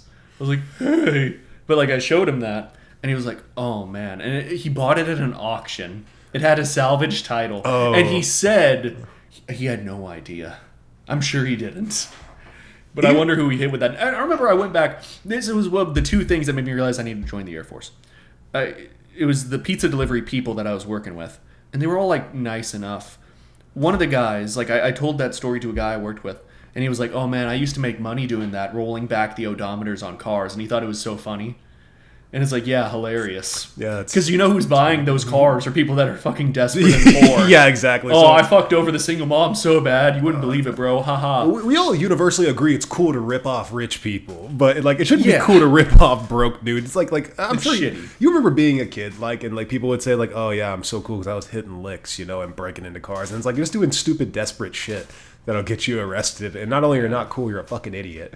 Like it's that same mentality, of just like. It's not even I got mine. It's just being an idiot, Yeah, I know about getting broken into because of that Kia. Yeah. They say it's because you could simply pop open the side of the steering column and put it in a USB stick and turn it and just literally turn the ignition like that. Yeah. And they say that's why the Kias were all getting stolen. This is because the mainstream liberal media doesn't want to tell you. Tell me the truth. The kids love the Kias. They're the coolest cars you can possibly be driving. Okay. And it's just all these 14-year-old kids out there. That was the worst part. It's always like a 16-year-old that doesn't know what he's fucking doing. Yeah. And they never successfully stole my Kia. They would break the fucking window, tear open the steering column, and just like, I guess, just slap their bloody hands all over it, and then be like, oh, I gotta go. My mom's gonna be, the street lights are on. And then they fucking leave. So I just literally would get up, walk out to my car, and the window's shattered, and there's blood everywhere. It drove me fucking insane. But I got the recall. See, I'm glad you live in a place with more quality thieves, you know? At least now they'll wrap their hands in, like, cloth before they break your shit. It's so fucking stupid. It drove me insane. Yeah. Oh, no, I'm sorry. The other pizza delivery, it was a woman with, like, no teeth. And you have I understand having problems with drugs. And there's nothing wrong with that. There's nothing that makes you inherently a bad person. But she was also very heavily pregnant and smoked constantly. And I'm so stupid that I knew those two facts, but like those neurons, I have 4 total. And those two were on the opposite sides of my brain, so they never connected. And then whenever they finally connected, I was like, hey, what the fuck are you doing? Like, not even harsh, just like, hey, I don't think you should be doing this. Yeah. And then everyone at the pizza place turned against me. Because they liked her more than me. Which, hard to blame them for that. I'm not very likable. But it's like, imagine being like, how dare you bother that nice pregnant woman chain-smoking Marlboro Reds, you son of a bitch. Yeah, it's I think that was a good opportunity to leave. That was probably a good wake-up call. Yeah, I was just like, I can't be doing this. Because then those are my peers, you know. So, I mean, like now my peers are nice, upstanding people. Oh yeah, they're so great. I worked at a radio taco company for a bit, and there was this one lady who would drink minis all the time, like mini 5 buzz? or mini alcohols, like minis. Oh, the buzz balls? No, like a mini of hard liquor. Oh wow. Okay. Oh, yeah. Those. Yeah, gotcha. And she would like drain those and like reek of booze the whole time. And the only reason they fired her in the end was because she like yelled at a customer. That was it, you know. Like, it turns out if you're working the service industry and you just show up and have a pulse, that's really all you need to do. That's most of the like time. getting tenure as a professor when you can do whatever you want. If you can demonstrate that you can show up for 5 months at one of those places, they're like, you can drink on the job. It's one of the perks. Yeah. Oh God, man. My hat goes out to all my homies working on the Radio Taco Company. If you're out there, I'm sorry. It gets better. You'll miss the tortilla rolling. My sister worked there for a while. It's not a terrible place to Like, work. yeah, she was in high school, like, you know. Yeah, it's just something you do for a little while because obviously you'll never grow beyond it. It's one of those kind of situations. I just don't understand. Those make sense in, like, the town we grew up where the Mexican penetration isn't very deep. That's a weird sentence. But, like, where there aren't a million places to go get... This is an important distinction for people that are, like, far away from Mexicans. Breakfast tacos aren't the thing you get at Taco Bell that are just like a taco with egg in it. It's just tacos you get for breakfast. And there's usually a difference. Usually there's eggs. There's also just beans. Ignore this point. I thought about this the other day. I felt so wolf at one of these places all over Texas. I was in San Antonio at the time. I wanted a chorizo, egg, and cheese taco. Yeah. And they heard over the phone, because I called it ahead, chorizo, egg, and beans. Yeah. That's a normal thing Mexicans will do. Yeah. They will get bean and egg tacos all the time. I like them. Yeah. So the way that I felt, whenever I learned that was normal, is probably the same way the conquistadors felt seeing Aztec human sacrifice. Okay. I immediately was like, there's something wrong with these people. And maybe we should wage war on them. We haven't even talked about Maduro being kidnapped. I was just going to bring it up. I meant to bring it up like 45 minutes ago, and I kept forgetting about it. It's like, nah, so my bike's it's way less somber. Well, fucking... Okay, I have a quick idea. You think he's going to do the mission accomplished banner? Oh, God, there was a story. You got to figure... Could there be a war after the war? Who knows? I don't know shit about Venezuela. Oh, no. Whenever we installed a guy in Iran, it worked out. So, like... Well, that's the thing is also, it's like fucking... does Maduro have support? I don't know. If I'm being honest with you, I have no fucking idea, man. I was making jokes for weeks now about, the trees are speaking Spanish, get ready to go to Venezuela, but I don't know. I don't know. It's crazy to me, man, just to like kidnap a guy and his wife. Yeah, it's wild how fast that was. Yeah. Like I know I went to sleep. It might have happened while I was awake, but I just went to sleep and I woke up and it's like the war in Venezuela has started. Yeah. And it's also over. It's not over. You do the mission accomplished banner on the aircraft carrier. But you know what I mean. Yeah. Just like he's gone. That's wild. But yeah, I mean, like, I don't know.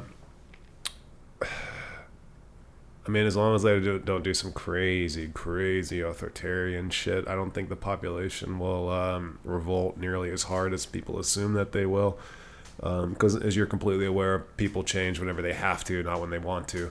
So I don't really know. I don't know. I don't think a regime change is enough to make every single person in every single population center like pick up pitchforks and torches and shit, you know. But I mean, it definitely raises tensions, which is such a stupid thing. I hear that all the fucking time. Raising tensions, rising tensions, tensions in the east, tensions in the west, all these fucking things. And it's like, yeah, we just kidnapped a guy, man. I don't know what is tension at this point. What the fuck is it, you know? It's like a guitar string. You can play it like that at this point. So I don't know. Are we going to go to war? Are we not? No. Well, I saw, what is it? Not Carrasco. That's the name of the Mexican colonel that fucked up Geronimo's family. Quesada, something like that. I can't remember. Some city in Venezuela. I saw footage of like explosions and shit. Caracas. Thank you. Yeah. I don't really know the story behind that, but that's basically like I woke up, I get the CNN thing, the AP thing, and it's just like, yeah. You know, I see the picture of the massive explosion. Looks like a fucking photo from Iran or Iraq 20 years ago, and I was like, okay, well, that's a good thing to wake up to. I haven't even had caffeine yet, but all right. I mean, provided there isn't a war after the war, as what happened in Iraq and Afghanistan, that's a real way to cuck Russia. That would be pretty fucking funny. I like that, conceptually. I said in the new video that Russians aren't orcs, and that's all I said. And I got some angry comments that were like... So I've resolved to not qualify my statements. Russians aren't orcs. And, like, that's it. They're just not. That's it. They're guys. Orcs aren't real. Yeah. And I'm not being, like, exhaustingly literal. It's just, like, that's the reality. But then I got some comments that were like, you should have also condemned their war. Putin's not waiting to hear what I think. Yeah. The circumstances will continue to unfold. Russia should not have invaded Ukraine. It's wrong and evil. And they shouldn't have done that. And obviously, like, got so many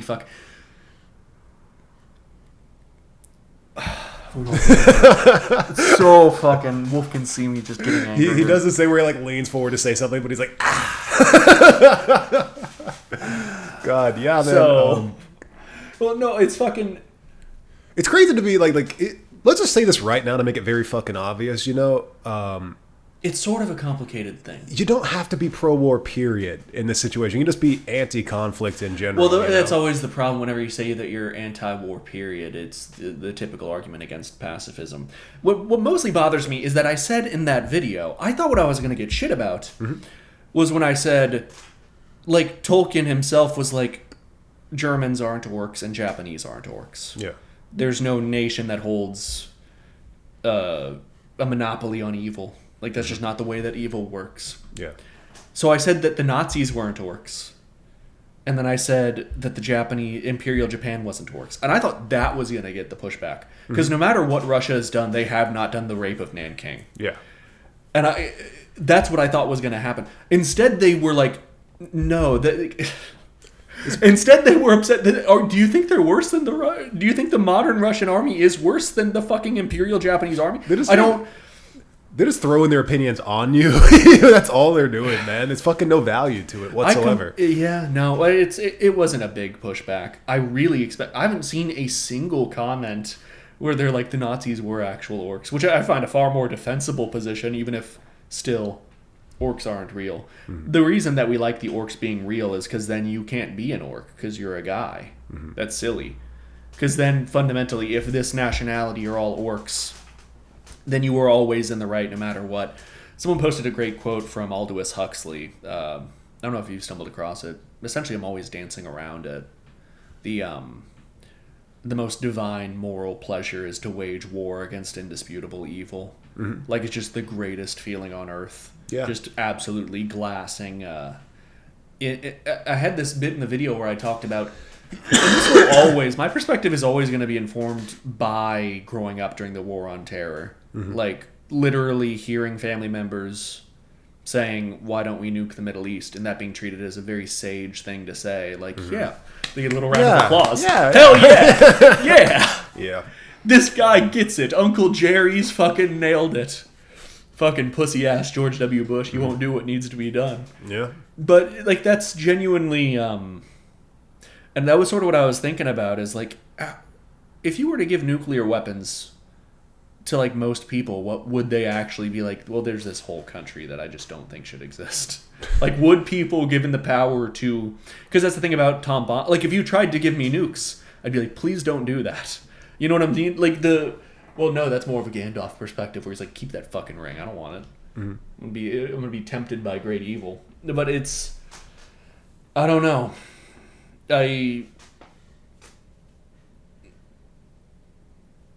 Reality is very unpleasant, and I understand.